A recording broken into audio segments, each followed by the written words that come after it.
us face and overcome together.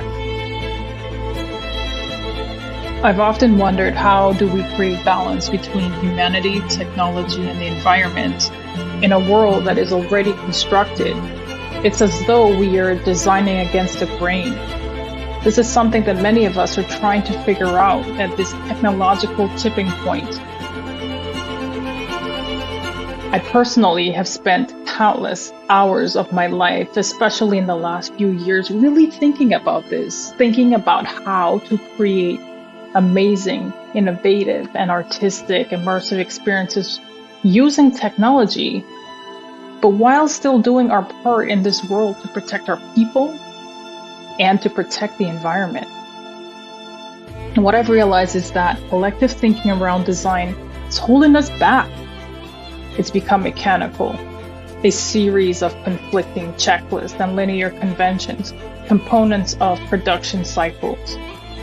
We don't always think about design as coming from within, as inherent to our species, the human.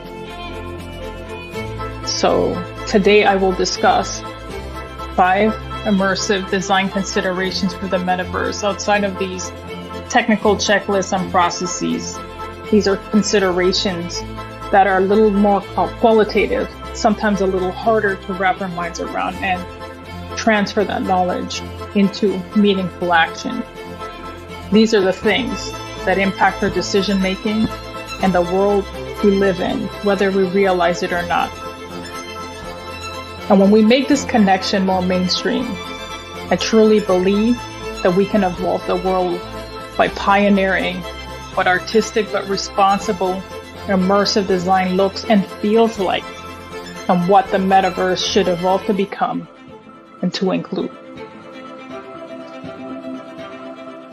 My name is Natasha Rapsat, and I am an experienced designer, strategist, multi-dimensional being, an explorer traveling to see the bones of the world and to learn for the future of humanity. I have medium brown skin and dark hair that is pulled back. I'm wearing a black shirt, red lipstick. Before we get into the considerations, let's discuss immersive design for common understanding. Feel free to leave comments or questions. I will do my best to answer. Thank you for joining me today.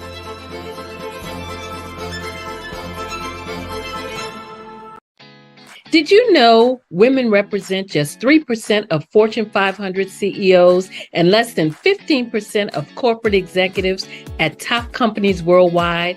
Have you wondered what the secrets are to getting into the top ranks, whether in the private or public sector? Do you want to figure out how to stop being held back in your career or passed over for promotion? Then you're in the right place. Hi, I'm Dr. Madeline Ann Lewis, President and CEO of the Executive Women's Success Institute. I have decades of experience in the military, the federal government, and corporate America, and my mission is to help women succeed and tap into their full potential. I want to reach 1 million plus women around the world to become the leaders they are meant to be. So if you want to move into a management or executive level position, or maybe you are a female veteran transitioning out of the military into business entrepreneurship, then reach out to the Executive Women's Success Institute at 301-693-3284. Let us get you on the fast track to success.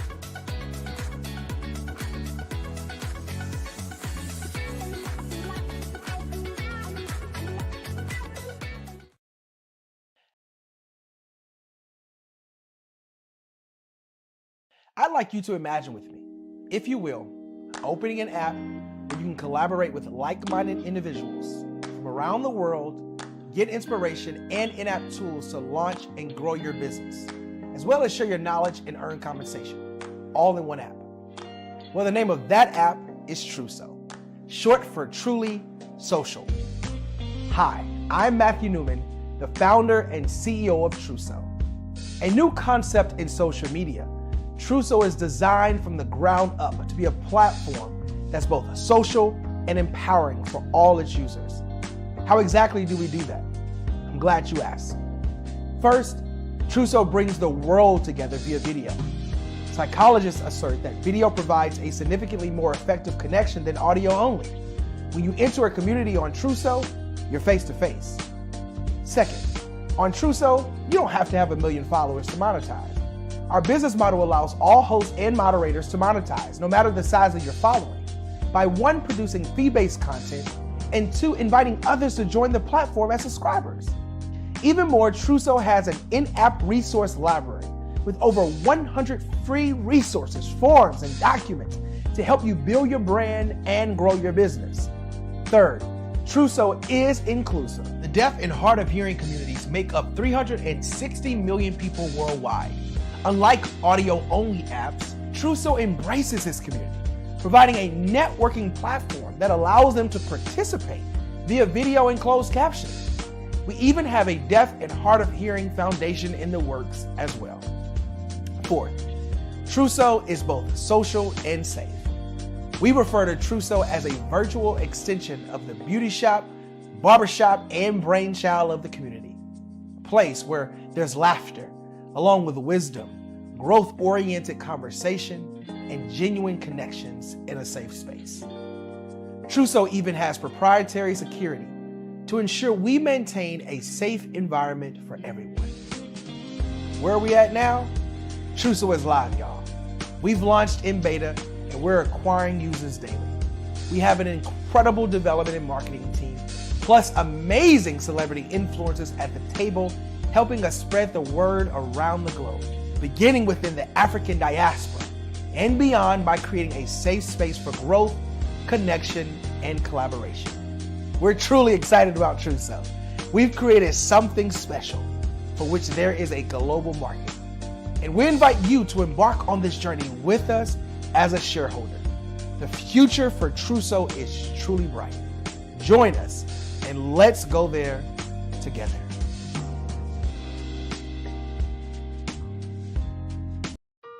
Hello, this is Israel, and I am CEO of Daydreams Interactive and author of Princess Planet. So, genius is common, and as a kid, I loved to daydream. Even as an adult, I loved to daydream. And when my daughter became 6 and loved princess characters, but we just could not find the diversity that showed her, we created our own characters. So, for instance, you have Princess Nulu right here. Princess Nulu is from Uganda, and her genius is that she loves to take care of animals. She can actually even listen and hear what they say. And then we have Princess Isabella right here. Princess Isabella, she's from Cuba, and her genius is biochemistry. One day she hopes to eliminate disease. Then we have Princess Nia right here, and Princess Nia is based off of my daughter, and she is what she wants to be, the greatest dancer alive. So that's her genius. So what's your genius? My genius is my imagination. Genius is common.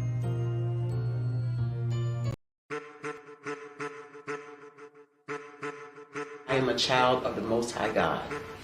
He has gifted me in ways that I could not even imagine and didn't know.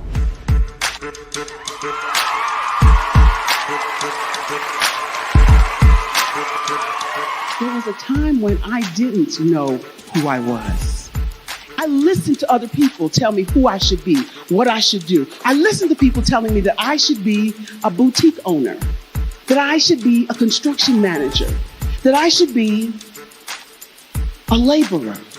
Have you ever felt like you should do something else, be something else, go somewhere else, be wherever you wanted to be, and you felt like you were in a box? Anybody in the room? And you couldn't get out. Anybody in the room? And you kept trying to go and go and you couldn't get out. Anybody in the room? But let me tell you, you need to rock the box. Rock the box.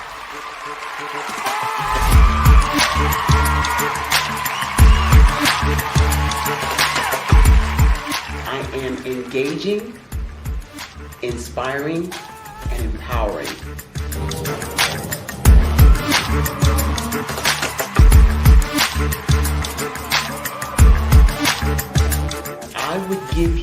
everything I know.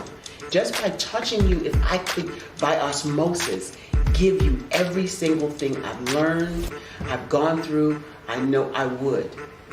We know that's not possible, but as it is possible, I love to share information with people. Some of you out there, people have told you that you can't be, you can't have, you can't do. But I will tell you, like Kingston said, you can, you must, and you will. If it's to be, it's going to be me. You got to say it. If it's to be, it's going to be. If it's to be, it's going to be. If it's to be, it's going to be.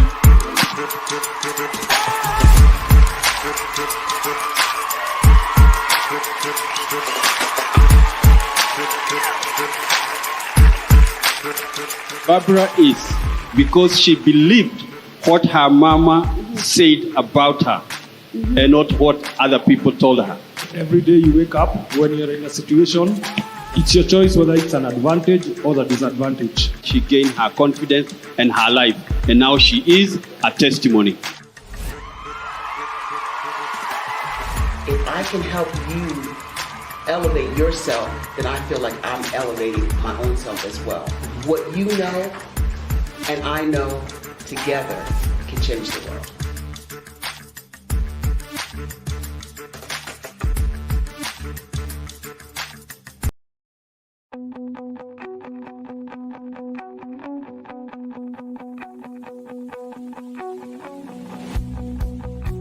I am Black business. From the moment I wake until the time I sleep. Yes, I am Black business.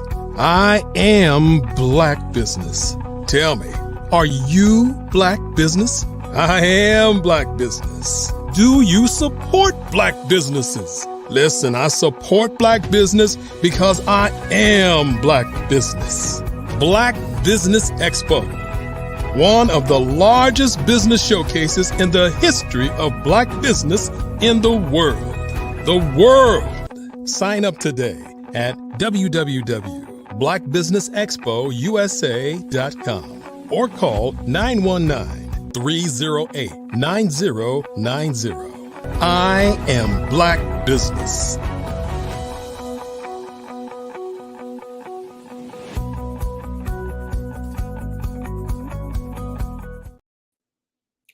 Good afternoon, business owners, entrepreneurs, thought leaders, and corporations. Welcome to the Black Business Network. My name is Maria Bond of the Limitless Mindset Group and Media Communications Limited.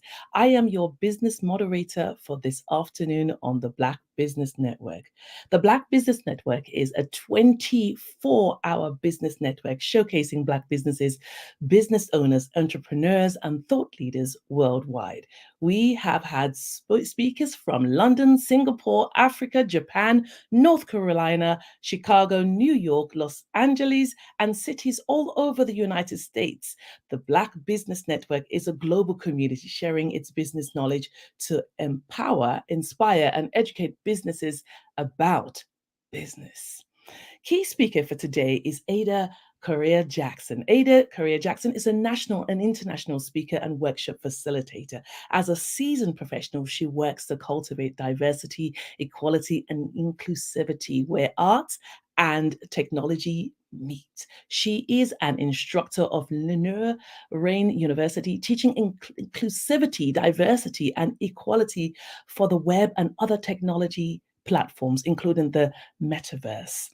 Ada is also a multimedia artist with a passion for empowering individuals from all walks of life through her art, writing, poetry, and creativity. So welcome, my guest, Ada, onto the show. Ada Correa-Jackson, welcome, welcome, welcome. Thank you. Thank you. How are you today? I am blessed and favored. How are you doing? I'm doing good. Thank you. Wonderful, wonderful. It's good to speak to you. Now, firstly, could you tell us what is DEI, please? Sure. So when you hear the acronym DEI, they're referring to diversity, equity, and inclusion. So, excuse me. So that's what they call the buzzword. So most people will say DEI for short, but they're talking about diversity, equity, and inclusion. Mm-hmm. Oh, okay. Can you explain the differences between diversity, inclusion, and equity, please? Absolutely. So usually people try to use those words interchangeably. They'll use diversity for inclusion and so forth, but they are actually distinctive words with distinctive meanings. So what I tell people is think about the way I refer to it is as a table, right? So if I have a company and my company is a table, the company needs to function as that table, right? So diversity means that there are people around the table of different races, of different colors, of different cultural backgrounds. So that makes my company diverse. My Yes. table works as a table. It is mine, but the people around it represent different groups. And it doesn't have to be just ethnic groups. Maybe some people are disabled. Maybe some people identify differently than we do. So that's what makes it diverse. But inclusion means that now those same people, maybe someone may want to put a picture on the table. Maybe someone else wants to maybe make something a little different that makes them feel like I'm putting a part of myself into this. But the table itself still hasn't changed. It's still my table. And you're around it. And yes, maybe you can put a little decoration on there, but it still belongs to me and it still remains the same. What makes equity different is that equity now is referring to ownership, right? So ownership means that if I need to make this feel like it's mine, I can maybe saw out a divot. Maybe I need to make the table longer. Maybe I need to make the table higher. As long as it still functions as a table, and it still functions as it's supposed to, all these things can be added in. So that's what makes equity different than diversity and inclusion, because now we're talking about ownership. We're talking about someone being able to take what belongs to them, what belongs to someone else, but make it a part of themselves, so that not only do I feel like I'm included, but I feel like I'm a part of this. I can make it so that if I need something. So, the company, Lenore Ryan, that I work for, the university I work for, the woman that started the Lenore Ryan Equity and Diversity Institute, her name is Aisha Adams.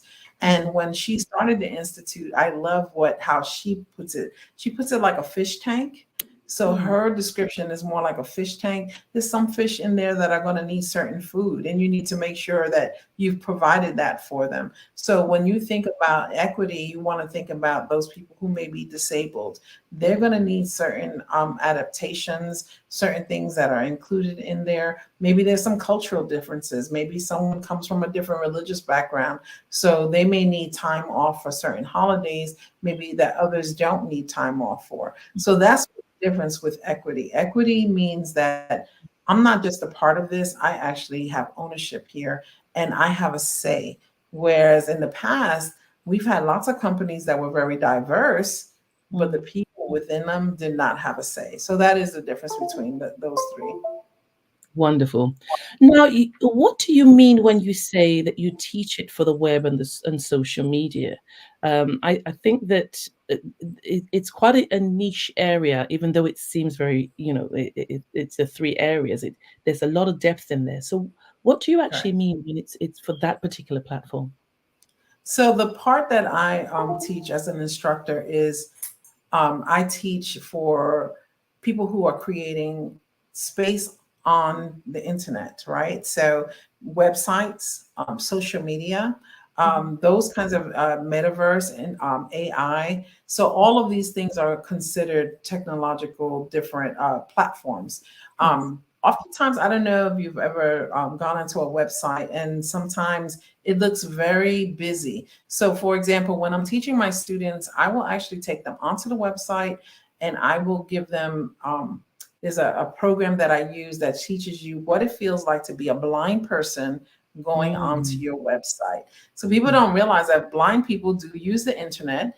They use what's called a screen reader. The screen reader will read to them what's on the website, but your website has to be set up in such a way that the screen reader will read in order. So there are times where I'll conduct audits for people's websites, and I'll go onto the website and the screen reader will say, logo, picture, whatever the picture is, you have to have a description. Otherwise, it'll just say link. The blind person does not know what the link is or what it's for. So if the blind person says, click link, and lets the screen reader know to click the link, sometimes it just goes in a circle. That link goes nowhere. You don't know that if you don't have someone who tries to what's called do accessibility for the web. So if you don't know that, maybe all of your links are blank links. Maybe the link, if you've ever gone on a website where there's like 10 pages and each page has a drop down of 20 more pages, it's very frustrating for someone who's not disabled. Imagine someone doing it with a screen reader and it's going through every single link. So what I try to teach is for you to see the web in a different way, or see social media in a different way. Think about the people who are using your website, who are using your social media. Another one that I demonstrate with my students is there are many people who are colorblind. And if you don't use the right set of colors for your website, some people may not see. Sometimes we try to do kind of fancy things with our website, use a specific color or use a specific font. But when you think about people with disabilities, the first thing people think of is someone in a wheelchair. If you're not in a wheelchair, you're not disabled, right? But we have people who have had strokes. We have people who, like I said, are blind. Maybe they're colorblind, which is also considered a disability. Older people go on a website and that font is so small, they cannot see what is being written. It's so small, it's so fine, it's so thin that they can't even read what's on there. So that's what I do when I'm teaching about equity and diversity for the web. Wonderful, absolutely amazing.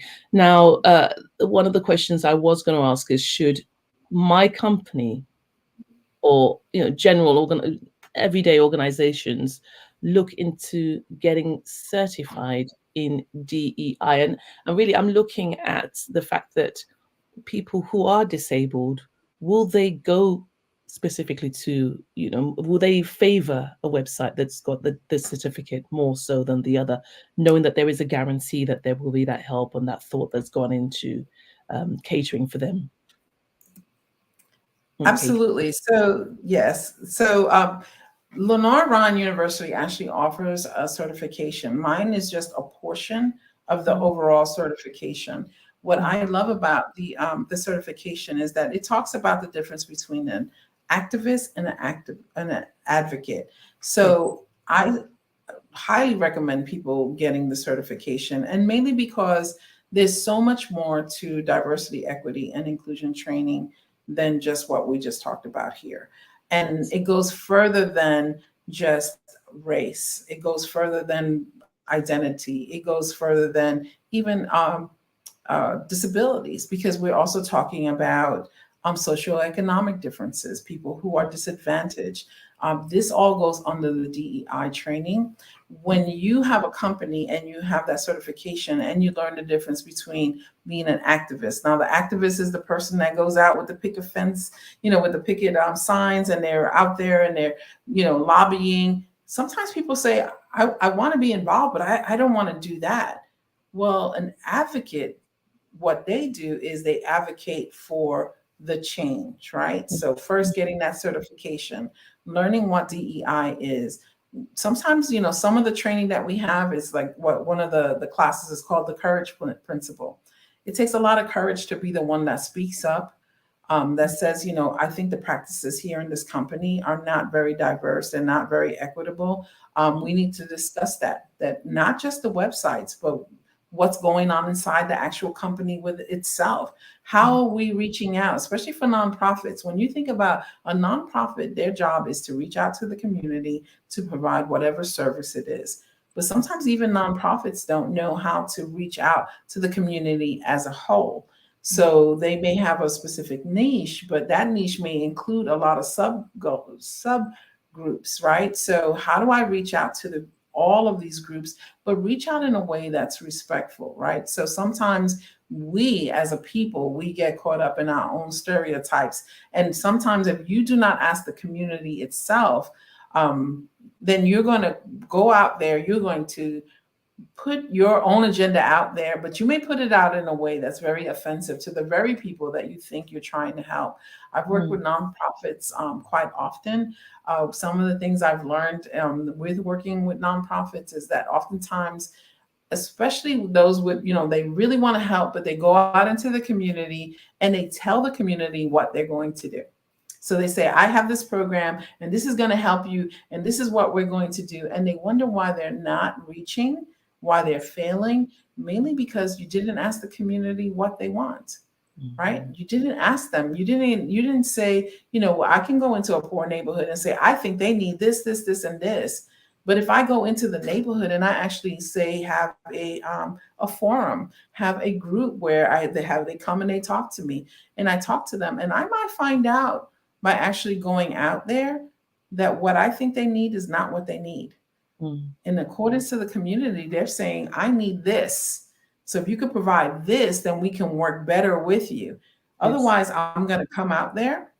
And I've seen this happen, especially with being in technology. I have seen many people who have come with all their laptops and say, look, we're just going to give the laptops to this community center. And before you know it, the laptops are broken. The community center is not using them. They're obsolete. Well, it's because you did not ask the community what they needed. And then you did not speak to the community to find out, how do we take what we are offering you and make this sustainable for the long term? And that's what diversity training will help with, for you to view the community in a different way, because the community isn't just, even with us, with people of color. You and I was born and raised in New York City. I'm sure it's very different than where you were. Not to say that we don't have similarities as women of color, that we don't face a lot of the same discriminations, but our cultures may be different. The way we were raised may have been different. The way we view things may be different. How would I know that if I don't ask? Right? True. I can't assume if I go to, I travel quite a bit. I can't assume every time I travel to another community that I know what that community is all about. The only way I will know is by asking. And that's what training does. It gives you the tools to ask. It teaches you how to advocate. So now that I know, now that I've learned how to ask the questions, how to learn more about what's the difference or what we have in common, now I know how to advocate for that community, right? Whatever that community may be, whether it be a senior community, whether it be an LGBTQ community, whether it be a community of color, whatever it may be. Now I know, and I have the tools to be able to ask the right questions, but also how to advocate for them when I see that there is a business or a community center or an organization that's not serving the community in a way that helps them. Amazing. At what point in an organization setup do you think it's vital for you to step in and be able to implement DEI? When does it benefit most? The best time is in the beginning, right? Yeah. So let's start on the right foot. I think oftentimes we go in and we do all of the legwork, not even thinking about it, and then we think of it as an afterthought, right? Mm-hmm. And usually most companies don't even, especially larger companies, and we've seen this often, don't even think about it until something bad happens, right? Until there's a problem. Until someone says, oh my goodness, did you see what they put on their social media? Did you see that picture that they used? Did you see the wording that they used? Did you hear that CEO say X, Y, and Z? And they're like, wait, I didn't mean that. See, we don't want that. If you have a company and you are putting forth any kind of face, whatever the face is of your company forward, then that's the time to think about it. The minute you're thinking about having a company, the minute you're saying, I want to interact with the public, that is the time to think about DEI, not after, not when the faux pas has happened, because many companies have folded because of a faux pas so large that they weren't able to recover from it. Yes, I totally understand that. It's imbibing the culture so that everybody understands, isn't it? Everybody understands what the company stands for, and that being a really important implementation into it. Love it. Okay, so have there been any pushbacks surrounding DEI? In what you've been trying to do, have you had any oppositions, limitations? What has been the pushback? Oh, absolutely. I'm currently stationed and living in Florida. If anyone has watched anything that's been going on the news, I think at this point we are international because of what's happening here in this state. There's so much pushback against DEI. I actually also work with another college that had a DEI program within the college itself. This particular program is called Metrotown. It's been around for 35 years. They teach young people, teenagers, to be equity advocates, to be advocates for the community, to speak up. And for 35 years, they've been doing this with UNF. And unfortunately, they've had to move out of UNF because the current laws here in Florida state that schools, public schools can no longer, or schools that are funded by the state can no longer teach DEI. We went into a private school that asked us to come in and teach. And I would say we were scheduled to start at 9 a.m. By 8:30 a.m., we were told that we cannot talk about race, we cannot talk about identity, and we cannot talk about gender, which is a big bulk of what DEI is all about. Now, schools can no longer talk about this at all. And this hurts our community because it's bigger. DEI is bigger than race and gender and identity. As I mentioned before, it's about ability or disability. It's about our neurodiverse students, our neurodiverse community, which the neurodiverse community are those who have autism, ADHD. If you've had, if someone's had a stroke and it has affected their thinking and cognitive abilities, they're also affected. When the laws are turned against DEI, those people who have those disabilities are also being affected by those laws. It isn't just, I think that oftentimes the pushback is, we hear this often where people will say, well, when I hear about, race relations and I hear about what happened in the past, I feel really bad. Okay, it's not meant to make anyone feel bad. It's about education. It's about educating people to say, hey, this happened, but let's educate you so that it won't happen again. Germany is a perfect example of that, where, obviously what happened during the Holocaust, where now there are laws that are against these things happening again. It's being taught in schools. Why? So that it won't happen again. It's not about making anyone feel bad about whatever may have happened in the past. It's about saying, moving forward, how do we move forward in such a way that everyone is well educated and understands, and this won't happen again?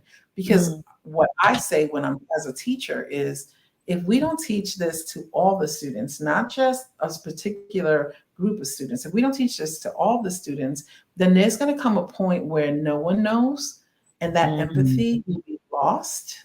And that includes our students, right? They will not have that empathy. And, if we become the majority, what happens then? If we don't know that we shouldn't be behaving a certain way, that we should be including certain people, there are so many stories that are out there where you can see that human nature is for us to separate each other, right? Who's better because of this? If you have this, that can happen to anyone at any time. So DEI training is about teaching empathy. It's about teaching understanding. It's about saying, you know what? Every voice is important. Everyone should be heard.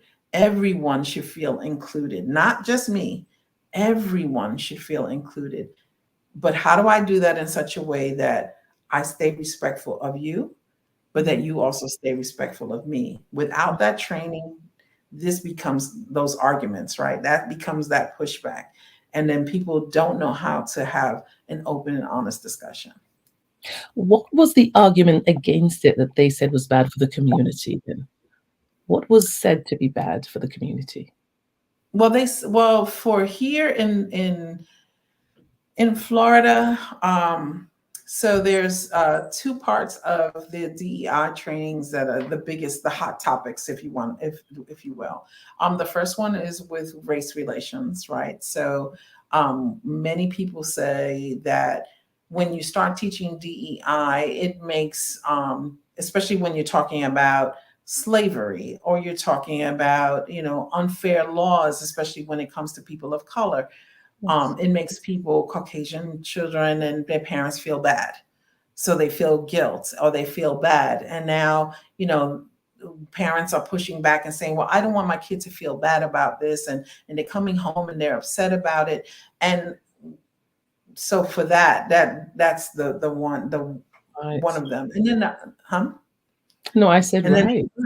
yeah. And so, but again, it's not about trying to make anyone feel bad. It's about saying this happened, right? We can't move forward until we first acknowledge that this happened. A lot of what's happening here in the United States, because Florida is just the beginning. There are other states that are trying to follow suit with Florida. There are some places that are actually rewriting textbooks, right? So some organizations are rewriting the textbooks and saying, well, slavery, it wasn't really slavery, it wasn't really that harsh, they did get paid, those kinds of things, which are untrue, right? But they're trying to say it so that, look, it wasn't so bad. But if we don't acknowledge what happened, if we don't say, listen, this happened, and this is what happened, and this is what made it bad, then we don't know how to move forward from that, right? So then I feel unheard, right? I feel like, wait a minute, this did happen. My family is from Puerto Rico, and there was slavery on the island of Puerto Rico 100 years before it came to the mainland. So this is a history of this behavior. These things are real. So we do have certain laws that have been put in place that still affect us to this day, until we acknowledge that, yes, that happened. And now let's take a look at these laws. Let's take a look at what is going on. Why is this law in place? Why are we still dealing with this backlash? Why do I feel discriminated against? I'm not saying let's point fingers. I'm saying let's take a look at this openly and honestly. And that's where DEI training comes in, right? And saying, okay, well, is this fair? Is this equitable, right? Is this law, if I do this and you do this, and I happen to be a woman of color and you happen to not be a woman of color and you happen to be a Caucasian woman, are we being treated equally? I'm coming in with the same skills and you're coming in with the same skills. Are we being paid equally? Are we being treated equally in the workplace? Oftentimes that's not the case. And it's not anyone's fault other than culture, right? So let's address that. And now people don't want to, because it's like, well, because here's what I hear often. And many people will say, a lot of our listeners will say, oh yeah, you know what? Yes, that's exactly what happens. People will say, well, I've never seen it. Just because you've never seen it doesn't mean it doesn't happen. Or I don't know anyone that's happened that to.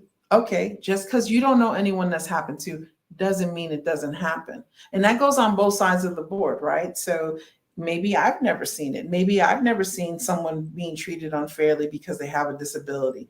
Doesn't mean it doesn't happen to them. So DEI training helps us to not discount a person's voice. If I say to you, this has happened to me, then respect that I'm saying this happened to me. And now that you know it's possible, how can we make sure it doesn't happen again? Most definitely. There are some of these things that people feel very uncomfortable talking about and they want to hide it. And I don't think people have bad intentions necessarily, but I hear what you're saying. It's so easily to forget, especially when we're dealing with generations upon generations. If we're aware of it, then that can actually eliminate, or at least make it easier, isn't it, for people to work together and live together and function together as such, and make it easier for everyone to feel included. And yeah, most definitely. So are there other communities that are hurt by not teaching DEI? Yes. So as I mentioned earlier, we have the disabled communities that are hurt by not teaching DEI. It's not just about race and culture and gender. Obviously, the LGBTQ community has spoken up many times about what's happening within their community, but we have people with disabilities that are affected by not talking about this. We have people who are in communities that are what we call underrepresented, especially social economic communities, so outlying communities, communities that are in extreme poverty.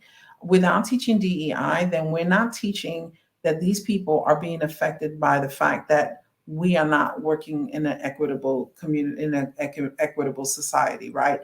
Meaning, for example, maybe as an educator, because I'm an educator, I want to teach something, but I cannot go to that community. And because of transportation issues, they cannot come to me. So I can do it virtually. Well, I can't do it virtually if that community doesn't have access to laptops. I can't do it virtually if that community doesn't have access to the internet.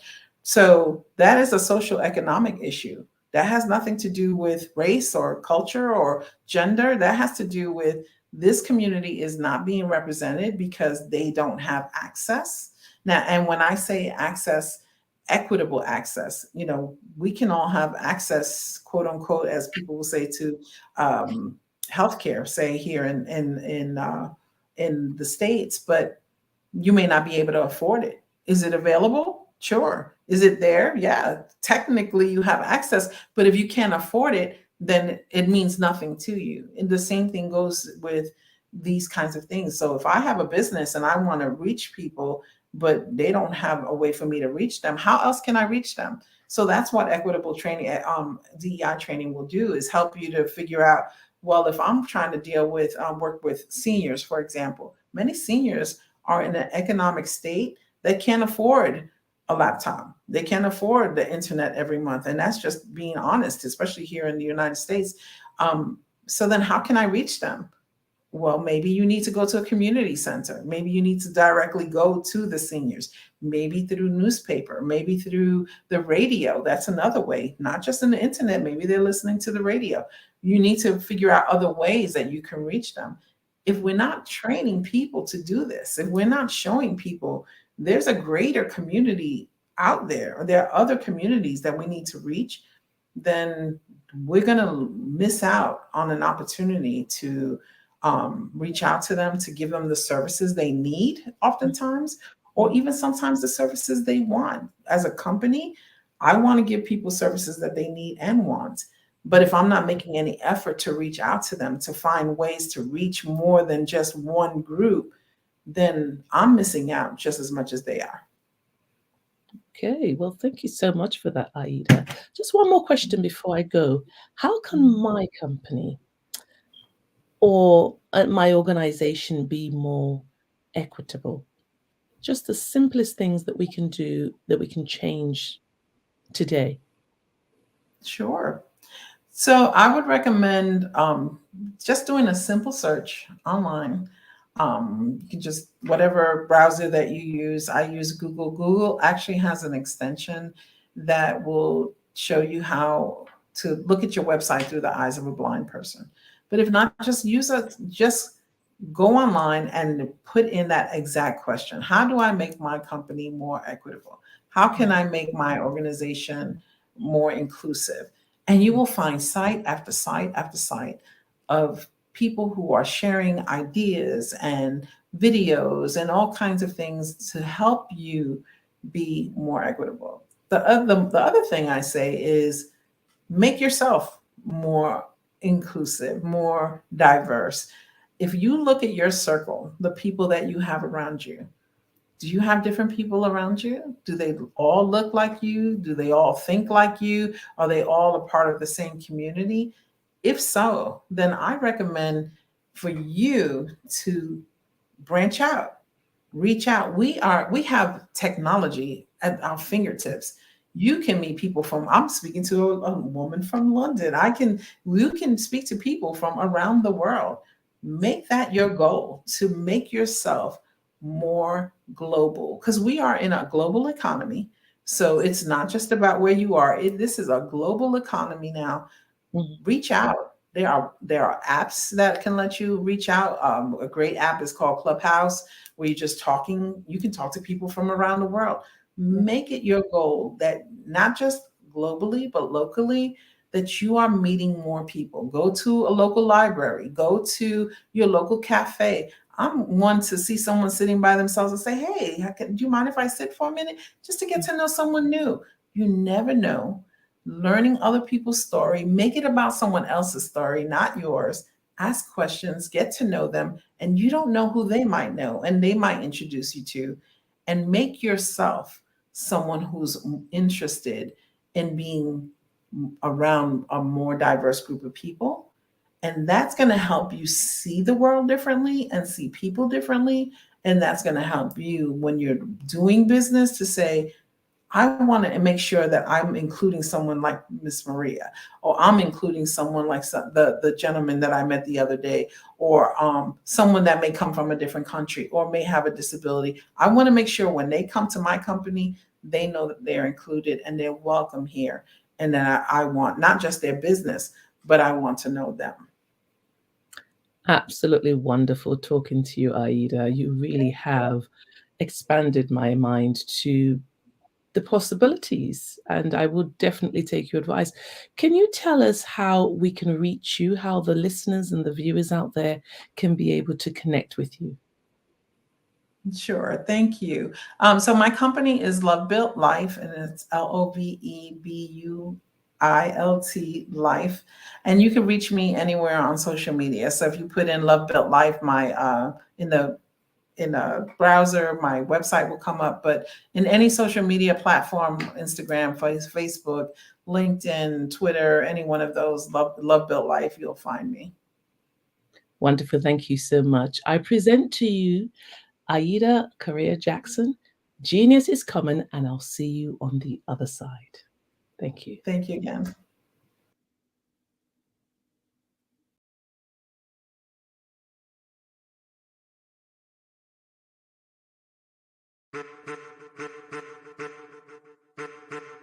I am a child of the Most High God. He has gifted me in ways that I could not even imagine and didn't know.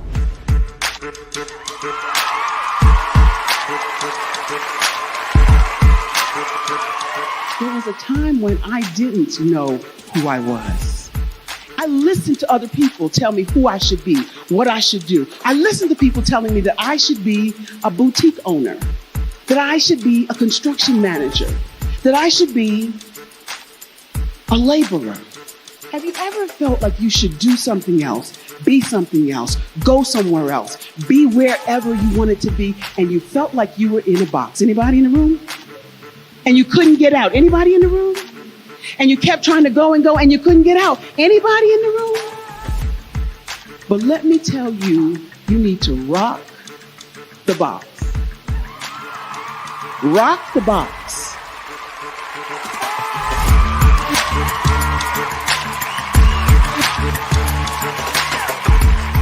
I am engaging, inspiring, and empowering.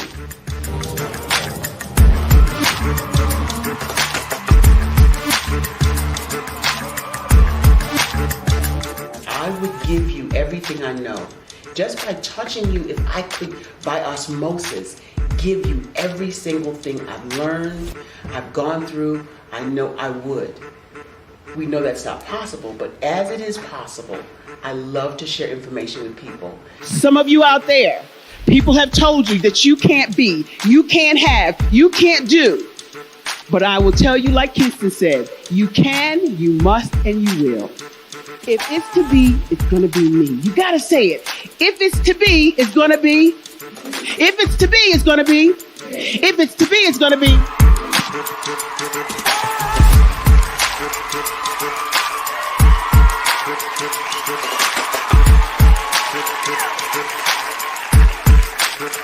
Barbara is because she believed what her mama said about her and not what other people told her.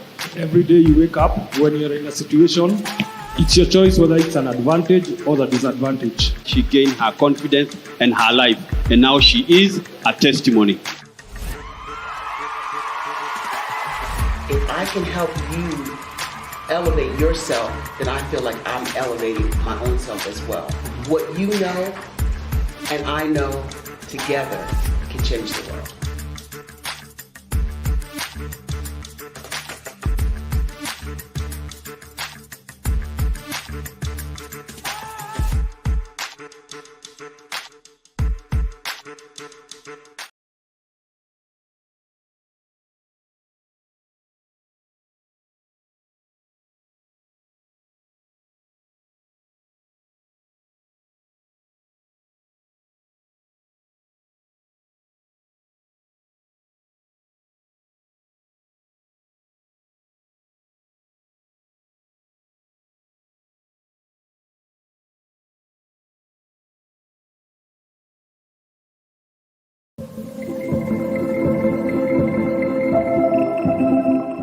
Design is human. It's about people. It's about life. We've designed everything around us since the beginning of time. The things that we see, the things that we hear, experience, and feel. And in this evolving digital frontier that we are calling the metaverse, there are opportunities to do things that we never thought were even possible. But with innovation comes responsibility, and there will be many challenges that we must face and overcome together. I've often wondered, how do we create balance between humanity, technology, and the environment in a world that is already constructed? It's as though we are designing against the grain. This is something that many of us are trying to figure out at this technological tipping point. I personally have spent countless hours of my life, especially in the last few years, really thinking about this, thinking about how to create amazing, innovative, and artistic, immersive experiences using technology, but while still doing our part in this world to protect our people and to protect the environment. And what I've realized is that collective thinking around design is holding us back. It's become mechanical, a series of conflicting checklists and linear conventions, components of production cycles. We don't always think about design as coming from within, as inherent to our species, the human. So today I will discuss 5 immersive design considerations for the metaverse outside of these technical checklists and processes. These are considerations that are a little more qualitative, sometimes a little harder to wrap our minds around and transfer that knowledge into meaningful action. These are the things that impact our decision making and the world we live in, whether we realize it or not. And when we make this connection more mainstream, I truly believe that we can evolve the world by pioneering what artistic but responsible, immersive design looks and feels like, and what the metaverse should evolve to become and to include.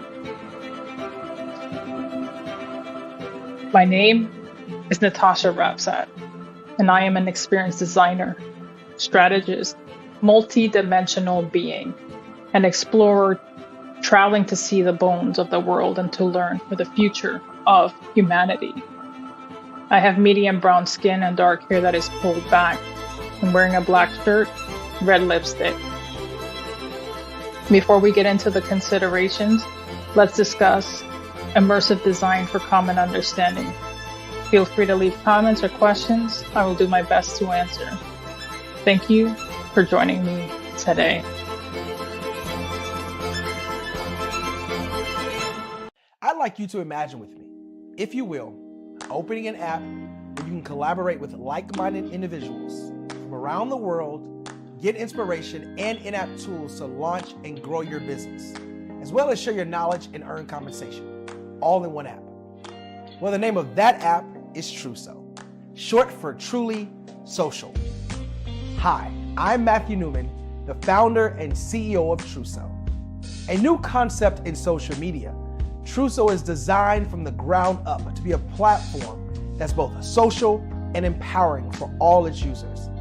How exactly do we do that? I'm glad you asked. First, Truso brings the world together via video. Psychologists assert that video provides a significantly more effective connection than audio only. When you enter a community on Truso, you're face to face. Second, on Truso, you don't have to have 1 million followers to monetize. Our business model allows all hosts and moderators to monetize, no matter the size of your following, by 1, producing fee-based content, and 2, inviting others to join the platform as subscribers. Even more, Truso has an in-app resource library with over 100 free resources, forms, and documents to help you build your brand and grow your business. Third, Truso is inclusive. The deaf and hard of hearing communities make up 360 million people worldwide. Unlike audio-only apps, Truso embraces this community, providing a networking platform that allows them to participate via video and closed captioning. We even have a deaf and hard of hearing foundation in the works as well. Fourth, Truso is both social and safe. We refer to Truso as a virtual extension of the beauty shop, barbershop, and brainchild of the community. A place where there's laughter, along with wisdom, growth-oriented conversation, and genuine connections in a safe space. Truso even has proprietary security to ensure we maintain a safe environment for everyone. Where are we at now? Truso is live, y'all. We've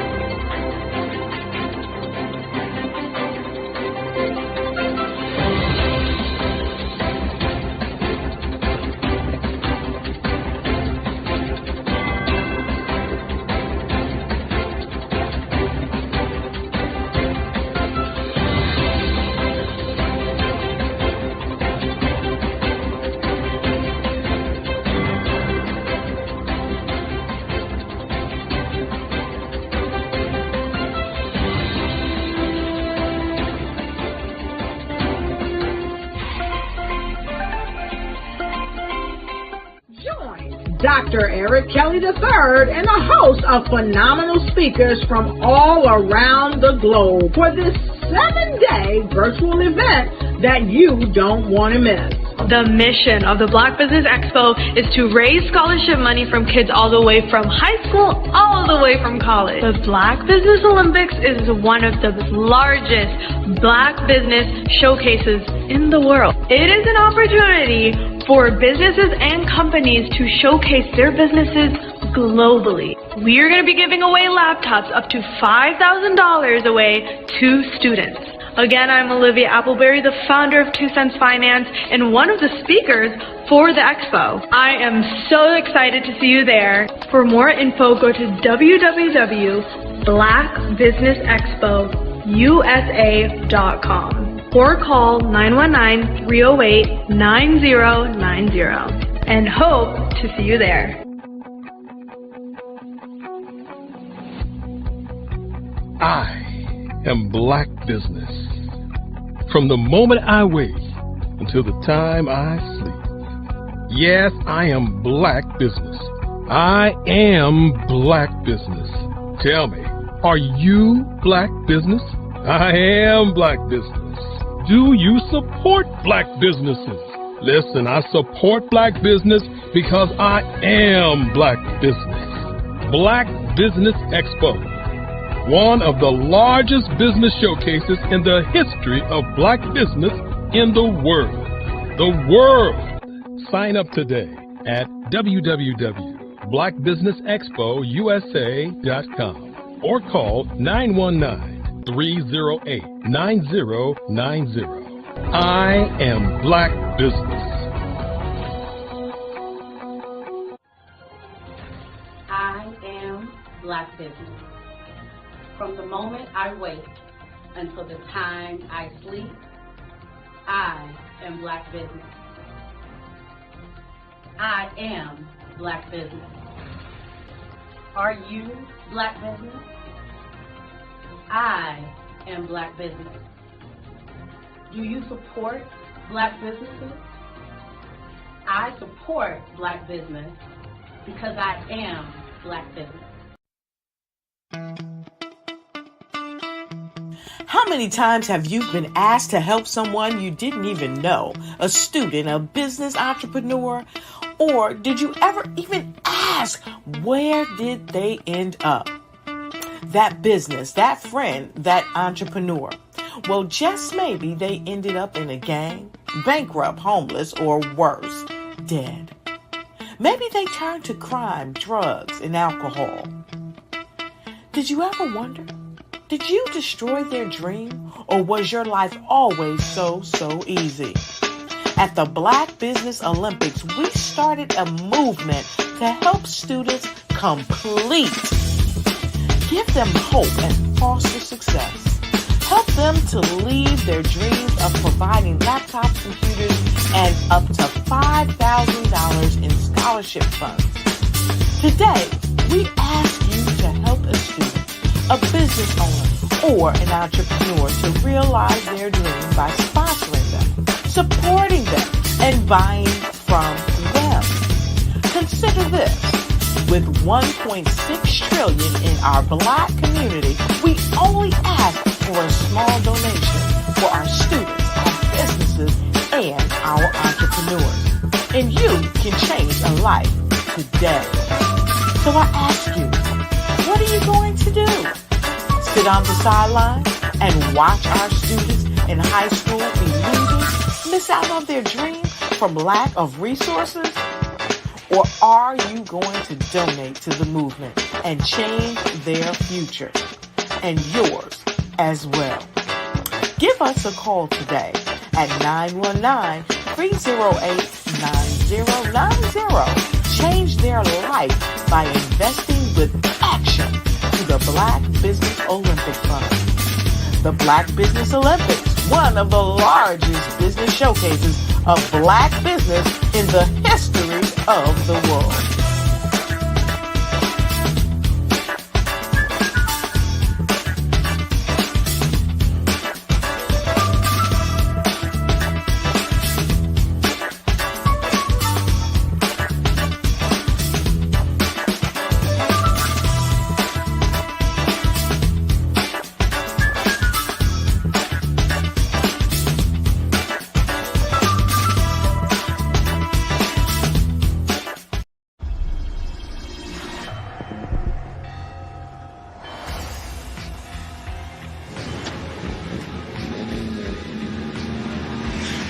La connexion BU. La connexion BU.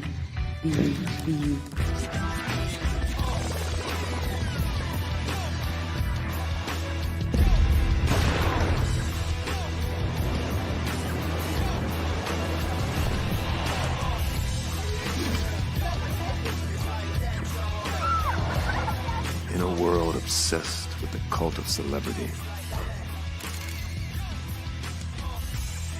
I challenge you not to aspire to anyone else's greatness, but instead strive to reveal and ignite the greatness within you. Are you serious? I totally think that's it. Hey. No! Hey! To me, sexy is a man that knows who he is and what he wants. Okay. He's comfortable. You look at him, you see him, he's just comfortable being himself. And you're like, Baby, be you. Be you, baby. Just be you. I like it. Introducing the BU collection, exclusively available at K&G Fashion Superstore. Did you know women represent just 3% of Fortune 500 CEOs and less than 15% of corporate executives at top companies worldwide?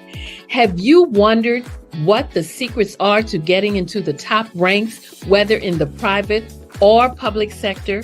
Do you want to figure out how to stop being held back in your career or passed over for promotion? Then you're in the right place. Hi, I'm Dr. Madeline Ann Lewis, President and CEO of the Executive Women's Success Institute.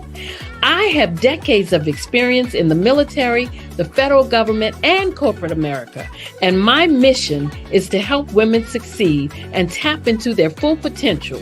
I want to reach 1 million+ women around the world to become the leaders they are meant to be.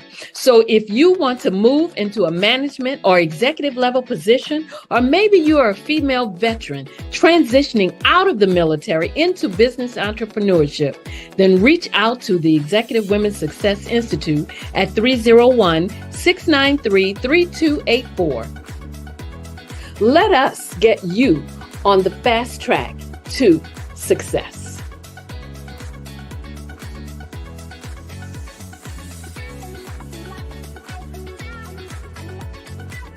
5-Star BDM, Brand Development Masters, is a professional consulting and advisory group keenly focused on business development services for the small to mid-sized business and entrepreneurs. Although every business is unique, they often share business development challenges that can be addressed through smart branding. Services include process improvement and operations, digital strategy and transformation, business intelligence, digital marketing, and personal branding.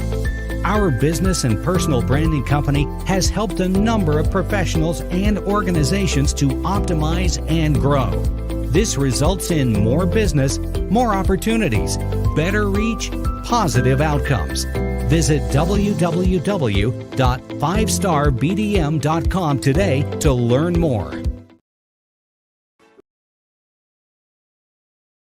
The Black Business Expo's mission is to raise funds for high school seniors going to college or K-12 entrepreneurs. This expo is a fundraiser for students. Please, you may go to www.blackbusinessexpousa.com to donate to the scholarship fund or use the Cash App at $BBXUSA. Our goal is to give laptops and up to $5,000 to 10 students. Students can register online at www.blackbusinessexpousa.com. Every dollar counts. Please donate to the Black Business Expo USA Scholarship Fund.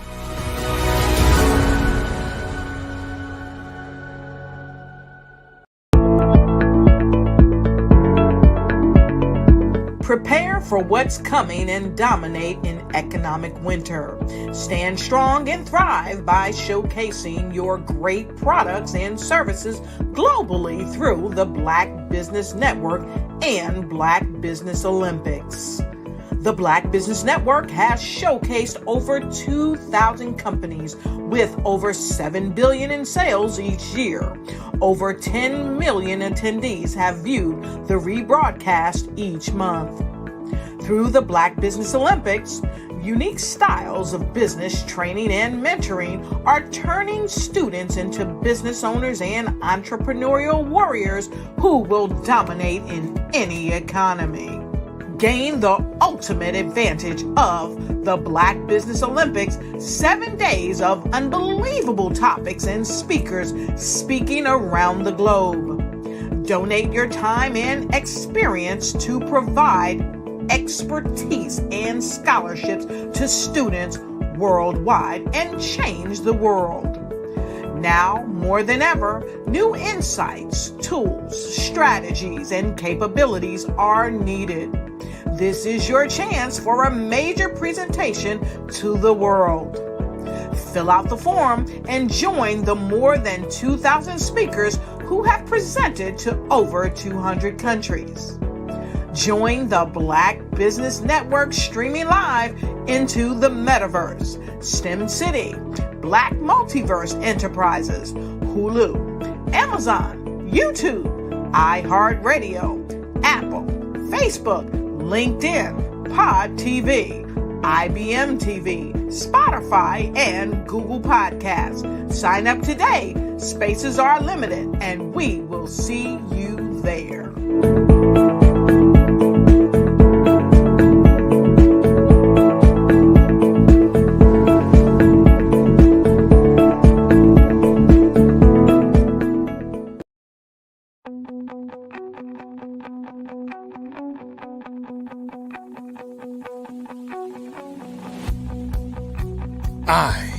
am Black business.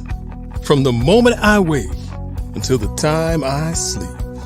Yes, I am Black business. I am Black business. Tell me, are you Black business? I am Black business. Do you support Black businesses? Listen, I support Black business because I am Black business. Black Business Expo, one of the largest business showcases in the history of Black business in the world. The world! Sign up today at www.blackbusinessexpousa.com or call 919-308-9090. I am Black business.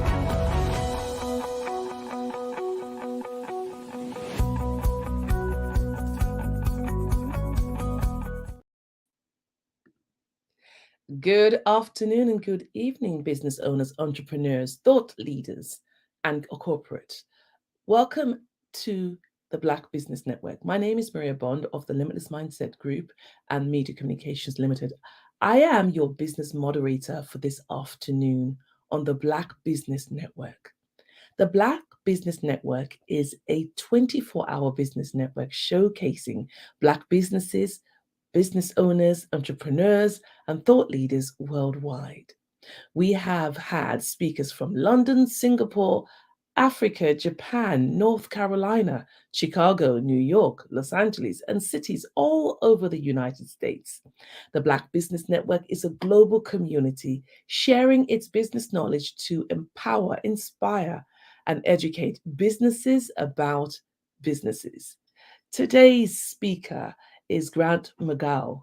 Grant McGow is a dynamic and accomplished individual serving as the CEO of 5-Star BDM, a leading marketing agency that excels in brand development and management. With his visionary leadership and strategic acumen, Grant has propelled the company to new heights, driving growth and success for a diverse range of clients. As the charismatic host of the popular podcast, Follow the Brand, Grant captivates audiences with his insightful interviews and deep industry knowledge, sharing valuable lessons and strategies for building and sustaining marketable brands. With his passion for marketing and dedication to excellence, Grant McGow continues to inspire and empower businesses worldwide. So, get yourself ready for Grant McGow. Hi, how are you doing, Maria? I'm very well, thank you. How are you doing? I'm feeling good. Thank you for the great introduction. I really appreciate it. It's my pleasure. So I'm going to leave you to inspire us and take us to a new height of knowledge. Thank you. Appreciate it. All right, everyone. Thank you for being here. As we normally say, genius is common, and we'll see you on the other side. That is Maria's cue, and that is my cue to thank all of you for the opportunity to share thoughts today on a topic that has become a cornerstone of our work at 5-Star BDM. And that is the realm of artificial intelligence. We stand together at the intersection of technology and business, ready to harness the power of AI to elevate our operations and competitive edge. Artificial intelligence, once the stuff of imaginative science fiction, now holds a tangible, transformative role in our business landscape. It has emerged as an important partner, a discerning analyst, and our trusted confidant, working relentlessly to ensure we are at the forefront of innovation. One of the greatest challenges of the modern business world is not generating data, but effectively harnessing it. We at 5-Star BDM are meeting this challenge head on with AI. Artificial intelligence algorithms have an uncanny ability to process and analyze colossal amounts of data swiftly and accurately, providing us with actionable insights that drive our business strategies. By understanding customer behavior, discerning market trends, and evaluating our sales performance, we're able to refine our operations, discover new opportunities, and secure our competitive positioning. In the arena of marketing automation, AI has truly proven its mettle. Our AI-powered marketing tools meticulously analyze customer data, predict behaviors, and identify patterns. The insights derived are then used to craft highly personalized marketing campaigns. The result is not just content, but an engaging narrative that resonates with our customers, driving up engagement rates and fostering brand loyalty. Imagine a future where your business is running more efficiently, your customers are happier, and your profits are soaring. This is the feature that AI can give you. But AI implementation is not easy. It takes a deep understanding of AI as well as the ability to translate that understanding into a practical solution that meets your specific needs. That's where 5-Star BDM comes in. We are a team of AI experts with a proven track record of business success and business intelligence. We have helped hundreds of businesses implement AI successfully, and we know what it takes to get it done right. We will work with you to understand your business needs and goals. We will then develop a custom AI implementation plan that's tailored to your specific needs. We will also provide you with the support you need to get your AI implementation off the ground and running smoothly. With 5-Star BDM, you can be confident that your AI implementation will be a success. We will help you take your business to the next level, and we will do it with your best interests in mind. Now, artificial intelligence driven tools help us identify promising leads. They will prioritize sales activities and tailor sales pitches. By leveraging AI's predictive capabilities to anticipate customer needs, we are providing more effective sales support and crafting compelling sales pitches that not only engage, but convert. This strategic use of AI is helping us close more deals and increase our sales revenue. Imagine a world where your business is always ahead of the curve. Imagine where you can see opportunities and threats long before they're visible to the naked eye. Imagine where you can make informed, proactive decisions that enhance growth and minimize risk. This is the world that 5-Star BDM can help you create. We leverage AI and advanced analytics to analyze your business's data, providing you with the insights that would otherwise be impossible to obtain. We understand your business's unique needs, strengths, and weaknesses, and we tailor our approach accordingly. Our team is comprised of industry veterans, and we have a proven track record of helping businesses reach their growth objectives. We're not just consultants, we're growth partners. We are invested in your success. We don't believe in transactional relationships. We invest in long-term partnerships, nurturing and enabling your organization's growth, success, and sustainability.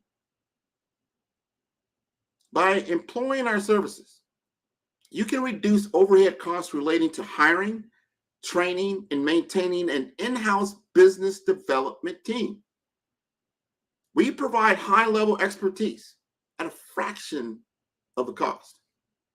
AI's influence extends beyond marketing and sales to supply chain management and logistics.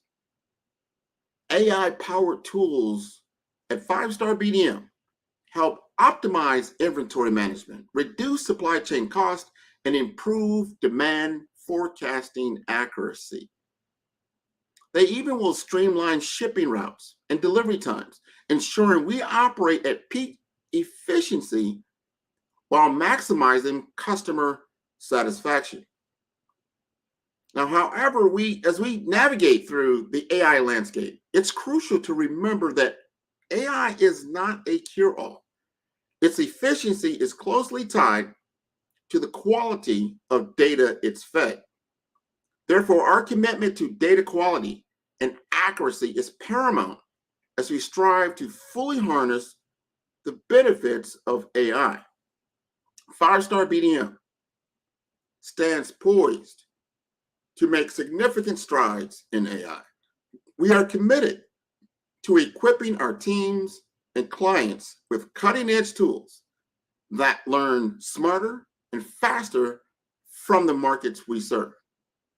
We see AI not as a replacement for human intelligence, but as a powerful asset that enhances our decision-making capabilities. We stand at the precipice of an AI revolution. Together with AI as our steadfast companion, we can redefine business development, gain a competitive edge, and accomplish our growth objectives. In our digital age, customer interaction points are numerous. Our task, and indeed our opportunity, is to capture, comprehend, and convert these interactions into valuable insights and to enhance our service delivery. First, let's look at your website. How do your customers find you? What pages on your site are they most drawn to, and what actions do they take? Our endeavor is to ensure that your website is not just an online presence, but a guide and a resource to your customers. Second, let's look at social media. This platform has transformed the way businesses and customers communicate worldwide.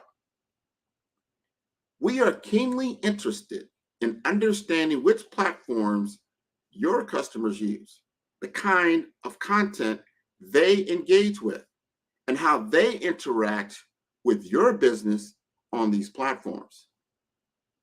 Thirdly, we also look at email marketing campaigns.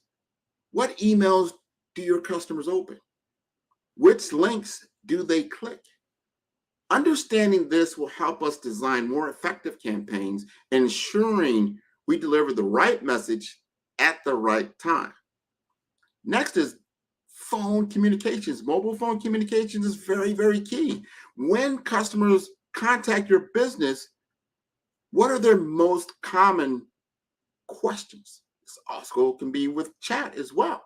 This interaction offers a more personal connection with customers, giving us a chance to hear their voice, their tone, and importantly, understand their concerns. And then we cannot forget in-person interactions, face to face, sharing the same time and space. What pain points are your customers expressing? What services do they need most from us? Face-to-face interactions offer an invaluable wealth of information that enables us to serve our customers better. Now, after analyzing these various touch points, a clear picture emerges, a detailed map of your customer's journey. This invaluable knowledge not only shows us what your customers are seeking, but also guides us on how to deliver effectively. With this information, we can craft targeted content that speaks directly to your customers' needs. We can concentrate your advertising efforts on the channels where your audience is most engaged. Most importantly, we can address common pain points to provide an improved customer service experience to ensure we leave no stone unturned. we follow a few cardinal rules. We use diverse data sources for a complete picture, detect patterns and trends in customer behavior. Leverage these insights to enhance the customer experience and share these insights to ensure a unified understanding of your customers' needs. At 5-Star BDM, our approach is to customer behavior analysis. It's not just a strategy, it's our commitment to our customers. By understanding your needs, your preference, your pain points, we can tailor our efforts to provide you and your customers with an unmatched customer experience. Artificial intelligence, or better known as AI, as we know it, has become a game changer in today's digital landscape. At 5-Star BDM, we also employ AI-powered tools that monitor social media platforms for mentions of your brand, your competitors, and other relevant keywords using 3 primary mechanisms. So first, we utilize natural language processing, or NLP. It's a subset of AI that enables machines to understand and interpret human language. Through NLP, our AI tools can identify mentions of your company, your competitors, and critical keywords in various social media content. Then we employ machine learning, which is another powerful facet of artificial intelligence. Machine learning allows our tools to identify patterns in social media data, learning more from the data and making accurate predictions about how individuals talk about your business. And finally, our AI tools use sentiment analysis to determine the tone of social media mentions. This process helps us discern whether people are talking about your business in a positive or negative or neutral way. These AI-powered mechanisms provide us with invaluable insights about your brand.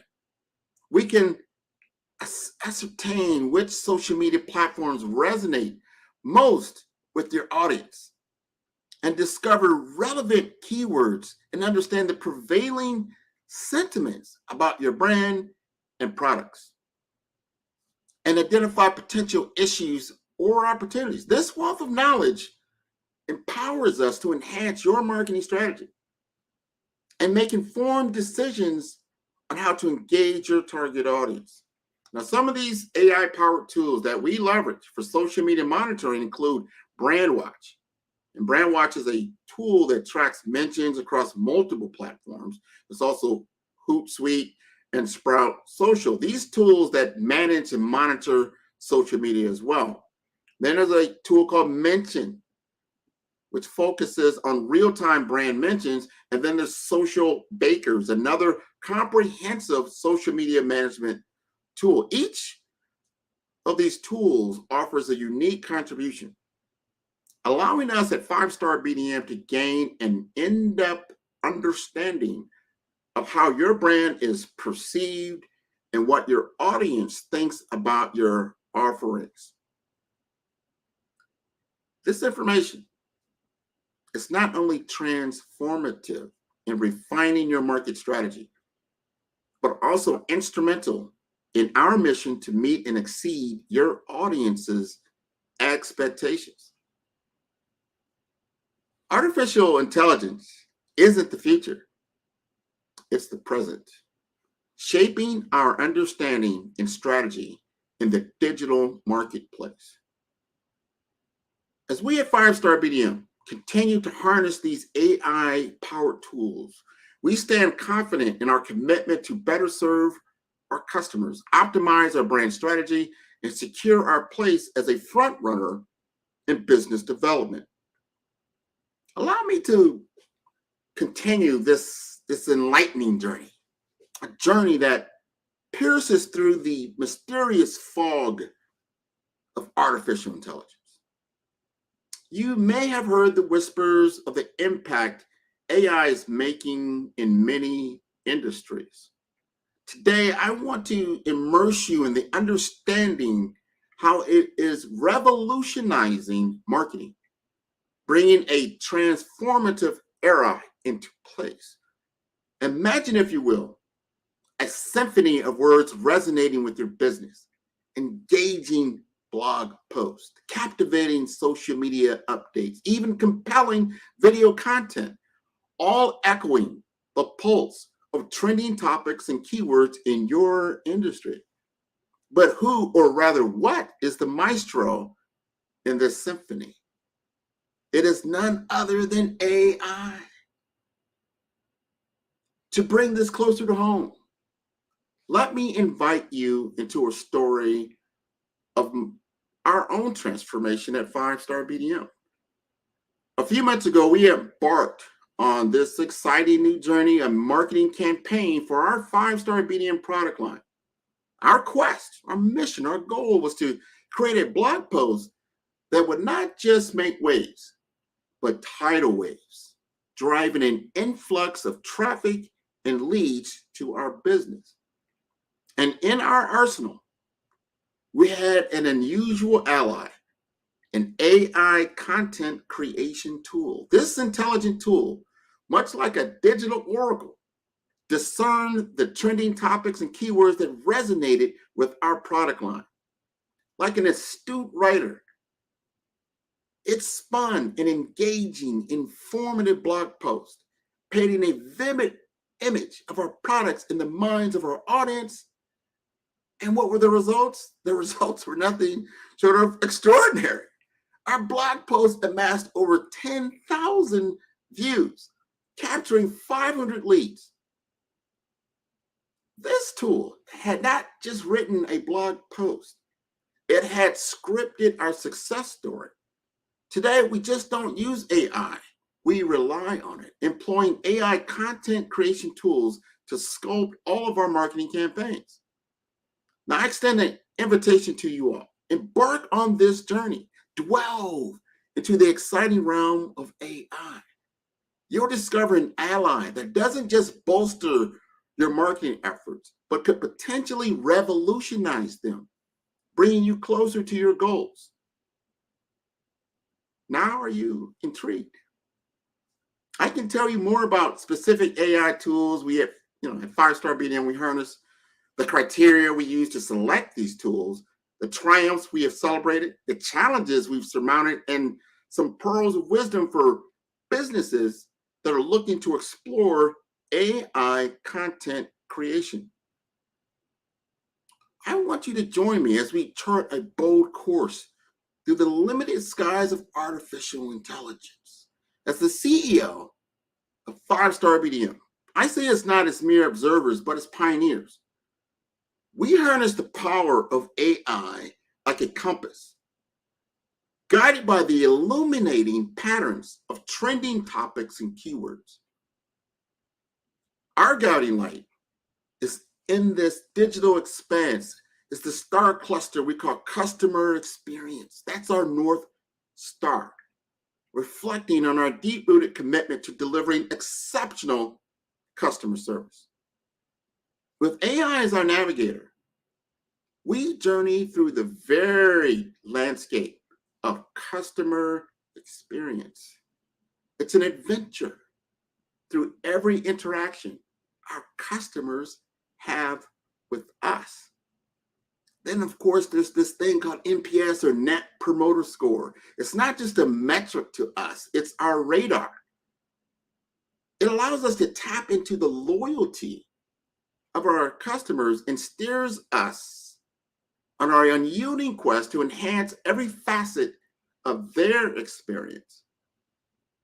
Our voyage also takes us to the territory of marketing automation. Here we're more than marketers, we're captains of a digital spacecraft, employing automated tools with the precision of AI. Whether it's email marketing, lead generation, or social media marketing, we're steering a course towards efficiency and effectiveness. Our beacon in this vast cosmos is lead generation, a celestial body we navigate to convert potential customers into valuable leads. The constellation of email marketing emits the signals that help us build enduring relationships with our customers, driving our mission to higher sales, which is a very lofty goal. It's where we want to be. Then there's sales enablement, our guiding star in the 5-star BDM universe. It's not just a process, it's an ethos. Providing our sales team with the tools and training and resources they need to excel. Now, through social selling, we empower our sales professionals, providing them with the strategic know-how to digitally network with greater proficiency. Our training course is adaptable, ensuring continuous learning opportunities for your team, helping them to navigate the LinkedIn space like seasoned explorers. Our coursework begins and becomes our AI-generated star map, guiding our customers with persuasive and educational information, fueling their decision-making journey. Each navigation point brings us a step closer to achieving your marketing aspirations, lighting up your path in the vast cosmos of your business universe. So I stand before you, a fellow voyager. I am on this journey with you. I'm inviting you to join me on this fantastic journey through the digital starscape. How will AI continue to revolutionize our industry and redefine how we connect with our customers? Consider AI as a robust sidekick to your existing content creation efforts, sparking fresh ideas and helping you to optimize your content for search engines. But remember, it is a collaborative journey. The final destination is not AI-created content, but AI-assisted, human-approved content. Harness AI to produce content that echoes with your target audience. Identifying trending topics and keywords relevant to them so it forms the basis of content that drives engagement and resonates on a deeper level. Ensure your AI assistant content is factually accurate. While AI aids in generating precise content, a human editor's final review guarantees its authenticity and error-free nature. Finally, use AI as a tool to produce engaging and enlightening content.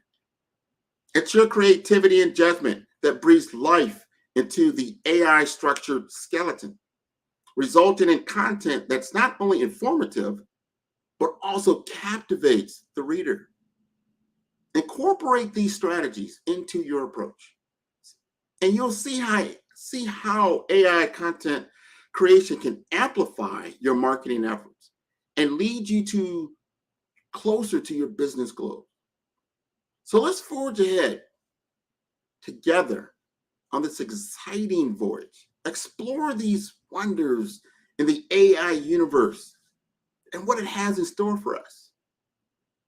As we navigate the transformative ways of AI, it's essential to have the right ally by your side. 5-star BDM emerges as the perfect collaborator with your illustrious record of guiding businesses into AI's powerful realm, thereby enhancing their operational prowess and bottom line. But beyond our undisputed AI acumen, 5-star BDM boasts a multifaceted skill set, which includes UI and UX design. We can transform your AI applications with engaging and user-friendly interfaces that resonate with your users. We have web app development, mobile app development, software development. This array of capabilities positions 5-star BDM as the one-stop destination for businesses seeking to immerse in AI, aiding you at every juncture from conception to implementation and beyond. Here's why we should gravitate toward 5-star BDM for our AI journey. Our team of seasoned AI experts can help you decipher AI's advantages and devise solutions tailored to your enterprise. Our scalable solutions can accommodate your evolving needs, letting you modify your features as your venture grows. It's very, very important. Our flexible approach allows you to tailor solutions to your unique requirements. Our robust security measures keep your data secure, giving you peace of mind in a cyber world that's gone mad with ransomware. Our adept UI UX designers, backed by user research and testing, craft intuitive and engaging interfaces for your AI applications. And our experienced web app developers leverage the latest technologies and best practices to deliver reliable, secure, and scalable AI-powered web applications. And then we get into our mobile app development expertise. That allows us to create AI-enabled mobile applications that resonate with your users, offer reliability, security, and scalability, which leads all the way into our software development team, which we can create custom software solutions precisely catering to your specific needs. So in light of our immense expertise and experience and diverse capabilities, 5-star BDM comes across as an ideal choice for any business stepping into the realm of AI. Reach out to 5-star BDM. Let's set your business on an exciting journey of AI exploration and implementation. In this dynamic digital era, startups and businesses often grapple with the conundrum of success and failure. The underlying answer, surprisingly, may not be as complex as it seems. The magic key to the kingdom of prosperity is an exceptional user experience and design. A sound UI UX design ensures an effortless and efficient interaction with your product or service, which is the stepping stone to your survival and triumph in the competitive marketplace. Every business venture, particularly startups and small enterprises, face the colossal challenge of attracting and retaining users. An intuitive user interface can mitigate this issue, potentially increasing conversions by up to 30% and adding a visual appeal to your website or application. But UI UX design doesn't stop there. It plays a pivotal role in enabling customer interaction with your offerings, simplifying the processes for information retrieval to complex tasks like service registration, laying a solid foundation for enduring success. The concept of user interface design revolves around facilitating smooth, easy, and enjoyable user experiences. It helps customers understand your product, use it to aptly stay engaged with you for extended periods of time. And on the other hand, user experience, or UXD, aims to design delightful user experiences to capture user interest and bolster customer loyalty. So every stage of the user journey, from research to visual design to testing, falls within UX design's purview. Both of these design approaches are indispensable for any business. Contrasting UX and UI, the former is about the ease of use and navigation of the product, while the latter focuses on the aesthetics. A poorly designed UX could deter potential customers even before they test your product. So employing an adept UX designer like 5-star BDM can help you craft a user-friendly product, along with designing efficient menus, icons, buttons, therefore enhancing your user satisfaction and increasing your success chances.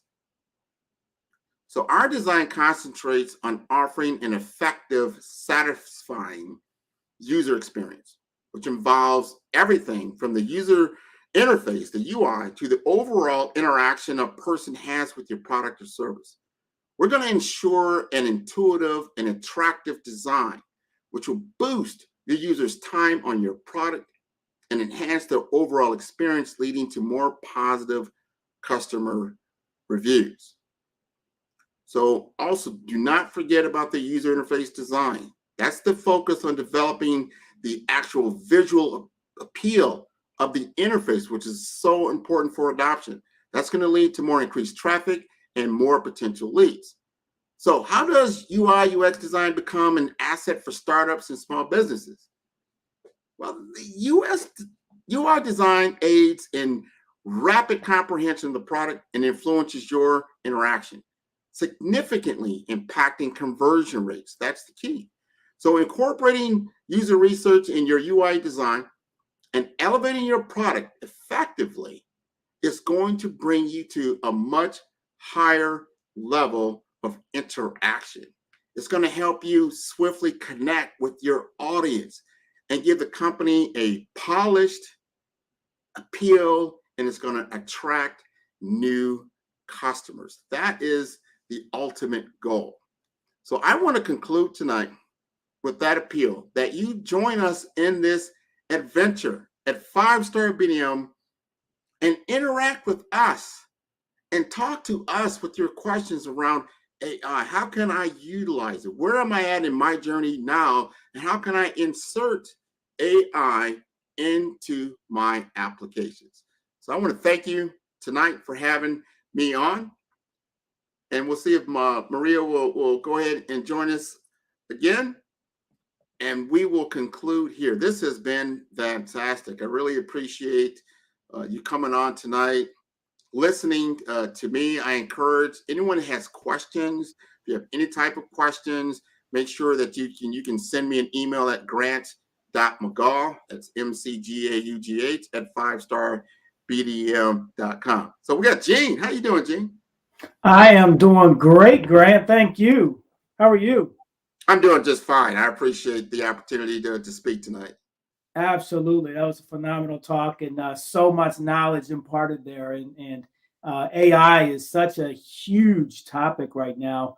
I mean, we're talking about it all through corporate world, and you're either really scared about it or you see it as the opportunity. But either way, it's here, and it's here in a big way. Yeah, you cannot run from progress. This is a game changer. The way I see AI, the way it's being used, or way we use it at 5-Star BDM, it's leveraging time and communication. How can I do things quicker, better, and more efficiently, and get insights that typically you would have, and again, lowering costs. You'd have to pay a agency a lot of money to get a lot of the information that now you can get by utilizing certain AI tools very, very quickly. Absolutely. So I'm hoping everybody got as much as they should have gotten out of that presentation. And we thank you again, Grant. And as we like to say, genius is common. I'll see you on the other side. All right. So one of the big reasons for the Black Business Network is to promote scholarship. And the Black Business Expo's mission is to raise funds for high school seniors going to college or K-12 entrepreneurs. This expo is a fundraiser for students, and you may go to www.blackbusinessexpousa.com to donate to the scholarship fund, or use the Cash App that's on the screen, and it is $BBXUSA, Black Business Expo USA, BBXUSA. Our goal is to give laptops in up to $5,000. Yes, you heard that right, $5,000 to 10 students. And students can register online at www.blackbusinessexpousa.com. Every dollar counts. So we want to remind you to donate to the scholarship fund.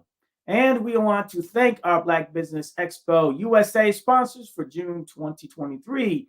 NC 100, thank you. Moody Capital Partners, thank you. Suede Soul, thank you. Lotus Riche Coaching and Training, Thank you. Carolina, Virginia, Minority Supplier Development Council. Thank you. Step Management. Thank you. BHS and Associates. Thank you. Margie, McLean Foundation Incorporated. Thank you. Geniuses Common. Thank you. Earth Essentials. Thank you. Marlene Shani Global. Thank you. Executive Women Success Institute. Thank you. The Quality Coaching Company. Thank you. Superwoman Business Services. Thank you so much. Creative Force Studios. Thank you. Lee Entertainment. Thank you. Artistic App Design. Thank you. And the Black Business Expo USA. Thank you. Genius is Common. I'll see you on the side coming up real soon after these messages.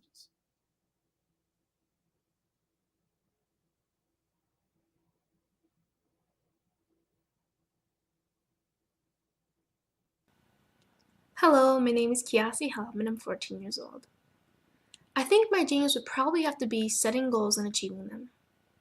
I say this because ever since I was young, I always wanted to be an author, and at age 11, I ended up achieving this.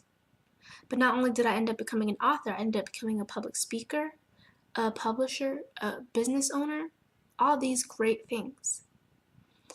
The name of my business is Written by Kids Publishing Company. I decided to start this company because I thought it was important for me to help kids my age express themselves through literacy and just achieve their own goals. Because to me, achieving goals is the best thing in the world to feel. It's you just achieving things and aspirations that you set for yourself. And I know that everybody is capable of this because even if you don't end up achieving the goal, you still tried your best, and that's the most important thing. And everybody is capable of this because genius is common. Thank you. Hey guys, my name is Caden. I'm the CEO of Caden Teaches, and my genius is teaching kids about financial literacy. Throughout my financial products, such as my financial flashcards, my activity book, and my newest project, my financial bus, which I bought. And on the bus, it has a mock bank where kids will learn how to deposit and withdraw money, a mock grocery store where kids will be able to learn how to have a family budget, and a mock stock exchange where kids will even be able to learn how to invest in stocks. Now, I decided to start teaching kids about financial literacy because I find that most kids graduate high school without even knowing the basics about financial literacy. And I feel if I were to teach kids about financial literacy, that I would be able to help kids tap into their genius. And I actually learned about financial literacy to my dad because I would go to business meetings with him and I would always see that they were talking about financial literacy. And at that point, I didn't understand what financial literacy was. So I took it upon myself to learn about financial literacy and teach it to kids in a way that they could understand. But I want you guys to help me help kids tap into their genius by going to my website, cadenteaches.com, and you can sew into me in my financial bus by going to my GoFundMe link. And remember, if Caden can, you can too, because genius is common.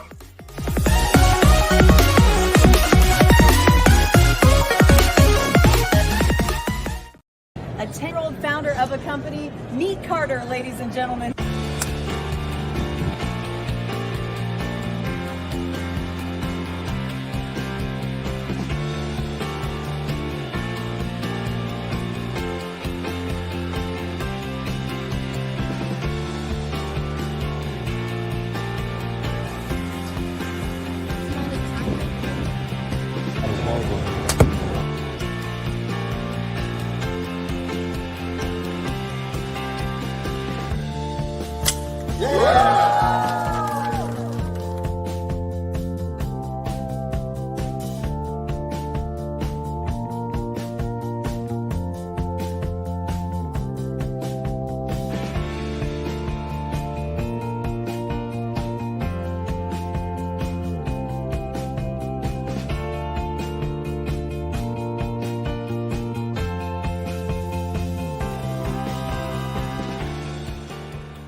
Hello, this is Israel, and I am CEO of Daydreams Interactive and author of Princess Planet.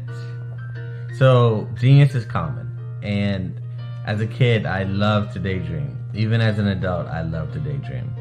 And when my daughter became 6 and loved princess characters, but we just could not find the diversity that showed her, we created our own characters. So, for instance, you have Princess Nulu right here. Princess Nulu is from Uganda, and her genius is that she loves to take care of animals. She can actually even listen and hear what they say.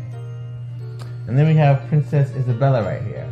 Princess Isabella, she's from Cuba, and her genius is biochemistry. One day she hopes to eliminate disease.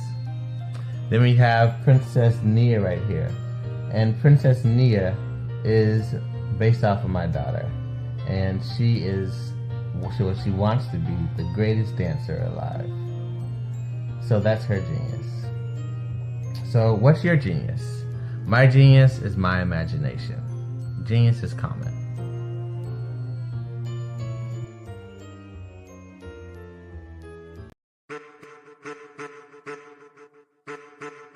I am a child of the Most High God. He has gifted me in ways that I could not even imagine and didn't know.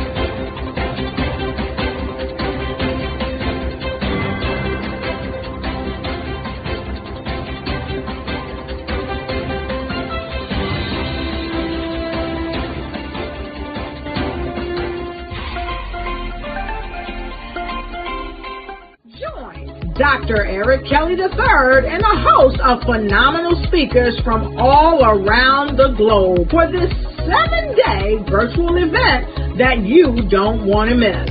The mission of the Black Business Expo is to raise scholarship money from kids all the way from high school, all the way from college. The Black Business Olympics is one of the largest Black business showcases in the world. It is an opportunity for businesses and companies to showcase their businesses globally. We are going to be giving away laptops up to $5,000 away to students.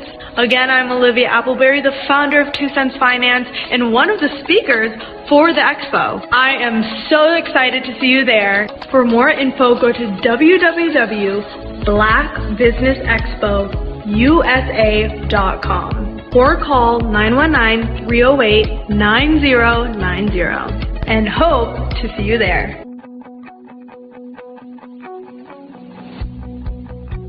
I am Black Business.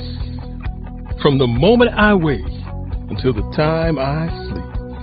Yes, I am Black Business. I am Black Business. Tell me, are you Black Business? I am Black Business. Do you support Black businesses? Listen, I support Black business because I am Black Business. Black Business Expo, one of the largest business showcases in the history of Black business in the world. The world! Sign up today at www.blackbusinessexpousa.com or call 919-308-9090. I am Black Business. I am Black Business. From the moment I wake until the time I sleep, I am Black Business. I am Black Business. Are you Black Business? I am Black Business. Do you support Black businesses? I support Black business because I am Black business.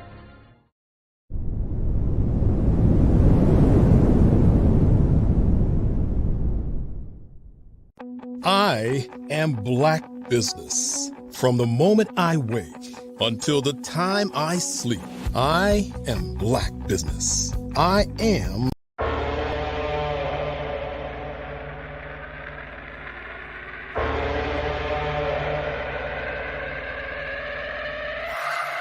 On thermometers, 2,000 surrounding us. Travel 2,000 kilometers to hang out with us. What's up, danger? What's up, danger? Hey, didn't know they doubted us. Makes it that more marvelous. Sign them up, cause ominous vibes and I get synonymous. What's up, danger? Hey, don't be a stranger. Cause I like high chances that I might lose. I like it all on the edge, just like you. Hey, I like tall buildings so I can leap off of them. I go hard with it no matter how dark it is. I'm insane, but on my toes. I could keep the world balanced on my nose. I had a slumber party with all my foes. Now I wear them like a badge of honor on my clothes. If I'm crazy, I'm on my own. If I'm waiting, it's on my throne. If I sound lazy, just ignore my tone. Cause I'm always gonna answer when you call my phone. Like, what's up, danger? Like, what's up, danger?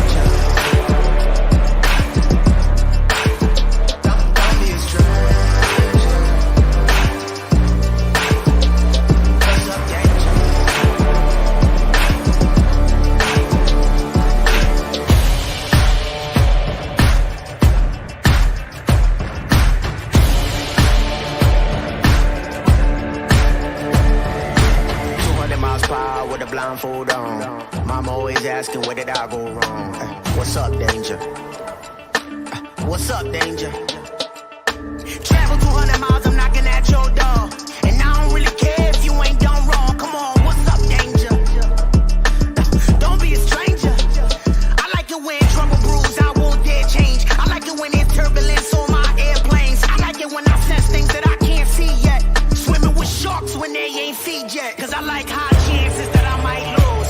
I like it all on the edge, just like you. Ay, I like tall buildings so I can leap off of them. I go hard with it no matter how dark it is.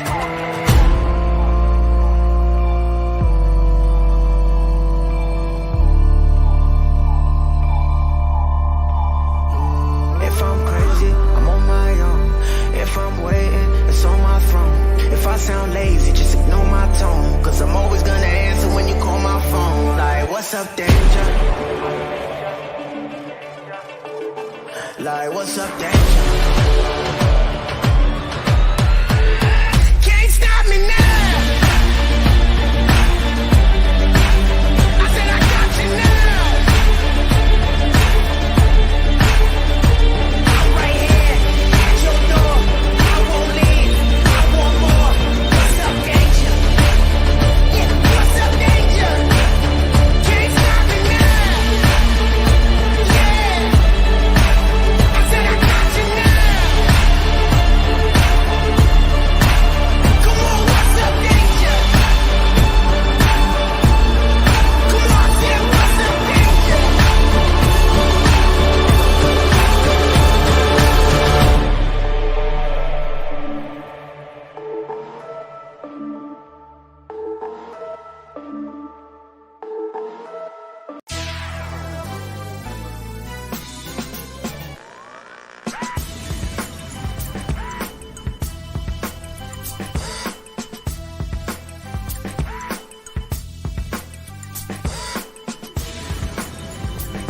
You are watching The View from Hampton U, exploring Hampton University's rich history, the past, present, and promising future.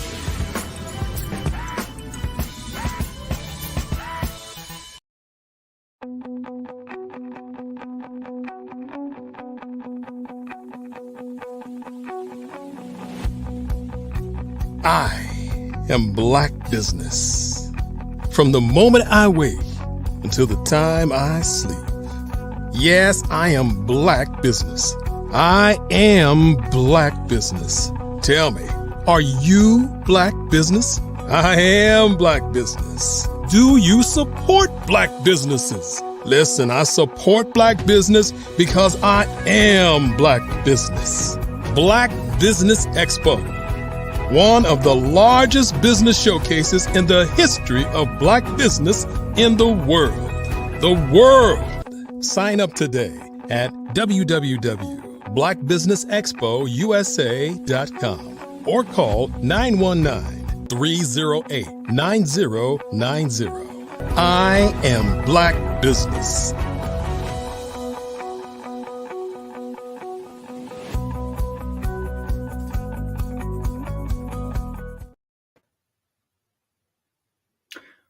Well, welcome and good evening, business owners, entrepreneurs, thought leaders, and corporations. Welcome to the Black Business Network. My name is Gene Baker from GPB Consulting. I am your business moderator for this evening on the Black Business Network.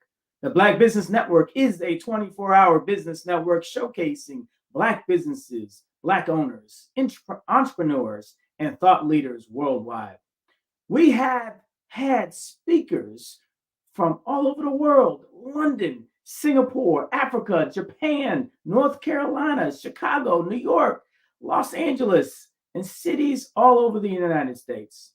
The Black Business Network is a global community sharing its business knowledge to empower, to inspire, and educate businesses about business.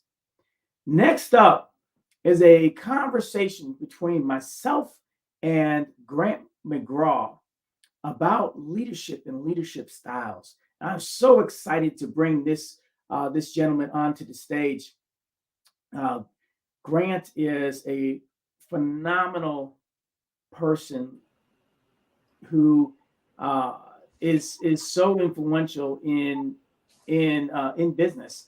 He is an owner and founder of 5-Star BDM. He's been recognized by Legacy Magazine as a thought leader and super connector for healthcare professionals. His highlights include establishing a statewide organization for the National Association for Health Services Executives for Florida. He serves as an immediate past president and as the Regent National Board member of NAHSE, NAHSE. He's also the program chair for HIMSS in South Florida. He provides knowledge share programs for health information technology professionals in South Florida. Named by Miami Legacy Magazine as South Florida's top Black healthcare professional of 2019 and an African-American achiever by JM Family in 2020. Grant McGraw has created a socially conscious digital presence that inspires the healthcare community. Grant has also been recognized by Becker's Healthcare Review and best-selling author and brand master Martin Lindstrom in 2021. With over 20,000 followers collectively, Grant has taught entrepreneurs, students, and multi-passionate go-getters from all walks of life how to dream big and to back it up with daily actions to create results. He offers his acclaimed personal branding program and business development strategy for small enterprises, featured both in NAHSE News, the Miami Herald, and the Sun Sentinel. So welcome back to the stage, Grant. I am so excited to have this conversation with you. How are you, sir? No, thank you, Gene. Really appreciate. Sorry I had to put you through all of that information there. You could have just said, welcome, Grant McGraw. I would have been popped right up. Just a pleasure and an honor to be able to share this stage with you. You yourself are also very, very accomplished. You've done a lot of different things in your lifetime, and I applaud you for your leadership. Well, thank you, sir. Thank you so much. As we say, genius is common, and it wouldn't do us any good by sharing, by keeping that genius to ourselves. We need to share it, and we need to be a sponge from others that are geniuses as well. And in so doing, that's how we move forward as a people. Yes, exactly. So now you got my curiosity up. I'm sure the audience is a little bit curious. Like, Gene, tell us more about, because I was just going through some of your profile myself. You've done a lot in marketing. You do a lot in leadership. You're doing a lot in corporate business. You are a DISC trainer, and I think a lot of people don't realize what that is. It kind of really assesses your personality. Tell us more about what is your passion around leadership, and a little bit more about your history. Yeah. So, well, I've been working in pharmaceutical manufacturing and healthcare for well over 20 years, really about 25 years or so. Most of that time, since 2000, I've been in leadership positions, from sales training all the way through district and regional leadership positions. And so during that time in pharmaceutical manufacturing, there has been a lot of change in the market. Just a lot of different competition, different government pressures, different market pressures that has resulted in a lot of different organizational structural change and downsizings. So since about 2004, I've been through about every year and a half, a significant restructure or downsizing. And so what I learned even through all that is you still have to lead, you still have to motivate, you still have to develop, and you still have to get results. You can't get to the next opportunity or the next company without results. And so what I learned leadership by, baptism by fire. And so, what I thought leadership was when I first got into it, it's really kind of changed and developed over the years. And that's where I really kind of developed my passion, because at the core of it, leadership is influence. And you can't influence people unless you really are able to connect with people. So that's really where my passion comes, because I've always wanted to, and I've always been a connector. And so I use that skill and really develop that skill even further to reach people at a different level and connect with them and help them focus in on a task at hand today, while also preparing them for the future. So as we were moving through all these restructurings and downsizings and upsizings, whatever you want to call it, I made it through all that. But at the end of the day, I was like, you know what? If this is my passion, why don't I start to develop that? So I became a member of the John Maxwell team and really learned leadership from John Maxwell's standpoint of view, and started teaching that. I ended up developing a whole, leadership course over a year, and taught it to, the pharmaceutical organization I'm currently a part of. And so I took that and then said, you know what? I really enjoy DE&I and facilitating that topic. So I became certified in a number of DE&I courses. So I trained leaders in diversity, equity, inclusion, and challenge your bias types of courses. And then I said, you know what? I want to pick up some certifications so I can coach executives.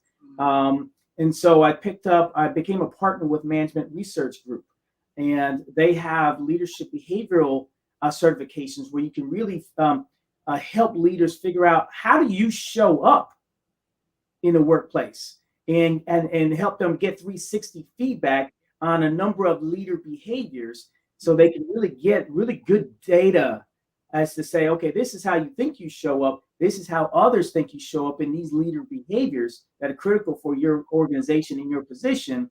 And then you add on top of that a different type of assessment that measures your energy, called the IDI. So this is where you get your energy from, and then so where you get your energy from and how you show up are interlinked. So it just creates this great opportunity to help people be their best selves. So that's kind of what I do. So I still do my daytime job. I'm still a corporate affairs director for a TV network at night. And I still do public speaking. I still do coaching. So I do a lot, but it's really, most of it is more passion.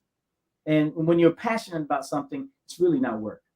Oh, no. And you must be passionate about what you do to wear all those different hats, but you have found the common thread that ties it all together.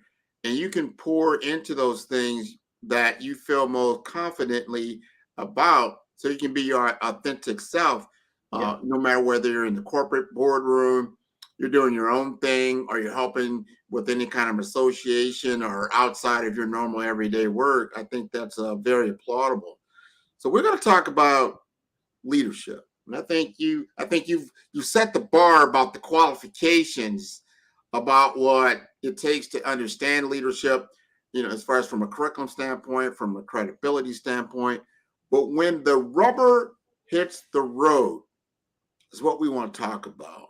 Yeah. And I'm going to just frame the story. Let's go. We're two Black men, two African-American men. I assume you were born here in the United States. Am I correct? Yes, sir. All right. So we probably have some shared experiences that we have had. And maybe we didn't have that direct experience, or we see it indirectly within the Black male experience in America that has been talked about widely. We've seen it usually every night in the nightly news. There's some kind of usually negative content around Black males, and that I call that they're fishing at the low end of the pool.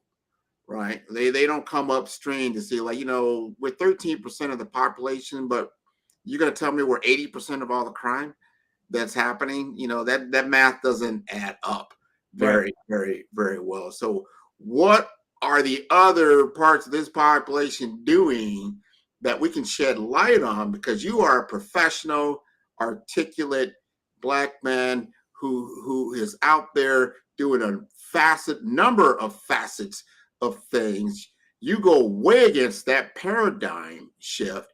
How do you show up when you see others maybe that don't look like you and they want to hear your story, and you got to bring that authentic self to the stage? Yeah. So part of it is my background, right? So I was adopted at 4 years old, and my adoptive parents are white. And so I have two white brothers and a mixed sister. I'm actually biologically mixed as well. My birth mom is white.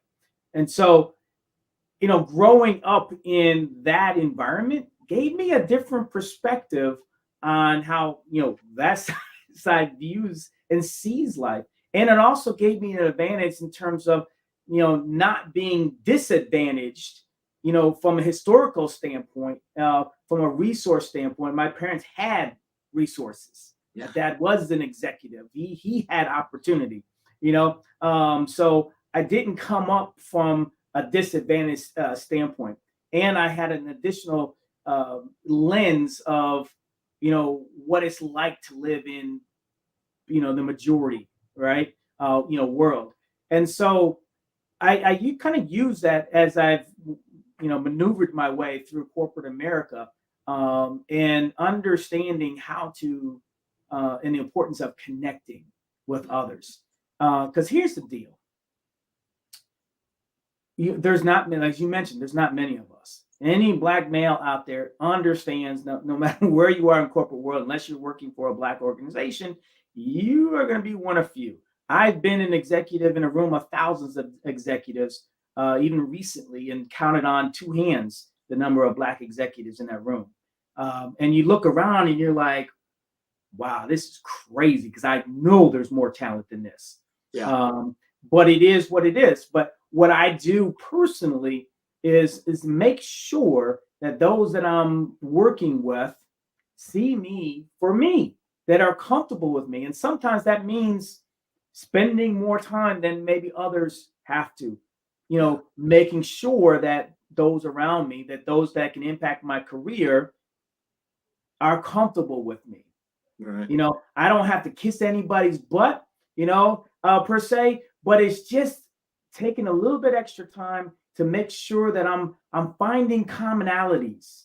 I'm taking that extra time to find those commonalities, because those commonalities allow you to connect, allow you to bring down some barriers. That may, prevent that connection. Because once you connect, then you can influence. Once you can influence, now you can lead, and you can gain advocates for your career. I 100% agree with you. First, I'm going to applaud you. That is not an easy road. And then I'm curious at the same time, because you lived both experiences. You know how the majority, our white Caucasian counterparts think and see life, because you're in the room, even though, and then on the other side, how the African American experience on the other side. So you're like, wow, I'm a part of both of these worlds. But here's the rub, and I'm sure you've run across this. Like, when you show up, before you say one word, they're going to see you as a Black male. Mm-hmm. They don't even realize, wow, I'm biracial, and I was actually raised in a white household. So I understand your language. Right. Right. But you've got to, like, you probably, because I know I had some friends that grew up similarly, and I have a real good friend of mine that was also adopted, and they have had to embrace certain realizations that I never even thought about growing up and then adopting and adapting in that society. But the number one thing that I got from that is when they completely accepted their whole self. The complex, it's like, that's I can't split myself into this and that and that. Like, I am who I am as a human being, and I insist that you embrace me as a human being. And based on that, we can have true discussion. Would you agree with that?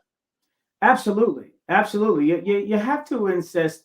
I want to be seen. I want to be heard. I want to be valued. I want to be respected. And so I say that. I literally say that. I want to be seen. I want to be heard. I want to be valued. I want to be respected. That's inclusion. Yes. I want to be at the table, and I want you to want to hear my voice. And so, you do that in a way that is not off-putting, and the way to do that is, again, going back to, being able to connect with others and being comfortable with others. And the way to do that is, find commonalities. So you got to be good at kind of small talk. Get people talking about themselves. When I'm in a big room and I'm like the only guy that looks like me, well, guess what? I could, go slink off somewhere and disappear. So you have to just kind of say, you know what? I am here. I am me, and I belong in this room. And so I'm going to have conversations with you all. And, but you don't do it off-putting. You ask people about themselves. Get people talking about themselves. Who doesn't like to talk about themselves? Once people start talking about themselves and you feed into that and you find some commonalities, now you're connecting. Now, man, now they see you as more, hey, okay, you're pretty cool, man. I can relate to you. Yeah. And so that's been consistent across the board, no matter what position that I'm in. But at the end of the day, here's the thing. We always, and right or wrong, our ability has to be up here. Like, our skill sets have to be top notch. Yeah. You can't be a slacker. You can't be not really good, because you won't get opportunities. You have to stand out. Yeah. In a way that's non-threatening sometimes, but you have to be good. And so early on, I remember when I got into pharmaceuticals, I knew nothing about science, pharmaceuticals, nothing. I came into a district that was highly tenured. I was the only Black guy in this district. But within a year, I became a district trainer. Within 2 years, I was a little over 2 years, I became a national sales trainer. And so how did I do that? Well, I made sure that every day, every morning, early in the morning, I spent an hour studying. And then I would go out in the field and I would apply that knowledge. Yeah. So the combination of obtaining knowledge and applying that knowledge and growing with that knowledge and adjusting, allowed my growth curve to exponentially grow. So that puts you, if you do that consistently, you automatically will put yourself in the top 20%, regardless of race. Now you said something very important. Now I want especially our students, young professionals, I want you to listen to what you just said and really step back and absorb some of that. And I'm going to put one word out there. What I have listened to from a lot of different, especially younger individuals, younger than me, is that word confidence. You've got to have absolute confidence. A lot of times, I was in a room last night, exactly what you just said. There's 30 professionals in that room. I was the only Black male there. But because they were talking about a subject matter that I was very well versed in, and I was already well respected because of the brand, my personal brand that I brought to the table. So a lot of people already knew me or knew of me. And I could stand on that, and I felt very comfortable in the room when people were starting to come up to you and ask you certain things, certain opinions. How do you feel about this or that? And I was actually moderating the entire room discussion. So I'm on point. I'm visible. And I am not focused on my race or my background or anything like that. I am focused on delivering the experience and the insights and directing all of that. And I think people, other executives, you could correct me if I'm wrong, but they pick up on that. You immediately go beyond. When you first sit down, people size you up. You start looking at certain things, how you're dressed, this and that. But once you open your mouth and you start articulating and you start putting things on the table, all that other stuff, they don't remember none of that stuff. All they remember is the value that you brought. I want our young professionals to understand that. Don't worry about, I'm not tall enough. You know, my color is not the right. I'm not from the right neighborhood. I'm not like, no, bring value, bring the knowledge, bring the insight. Why are you having this conversation? And what can you do to add to that? We are in such a digital age now, you can attain information at your fingertips. We need to gain the information. You know, here's something I put out there. I remember being 30 years old. I was 30 years old. I was actually living in New England. And for me, coming from the Midwest, I had lived in really a predominantly Black urban area, even though it was in the Midwest. But when I went out to the Northeast, it was 1% people of color. We're not talking about just Black people of color, period. I lived in New Hampshire. It's like, wow, there's really no Black people there. And I was married to, my wife was a Native American. I mean, straight from the reservation, that kind of thing. And I finally realized what she'd always tell me. So you were always in your environment. I hardly ever in mine. So now we're both out of our environment. I started to realize certain things about how people perceived me and what was going on, how I perceived myself.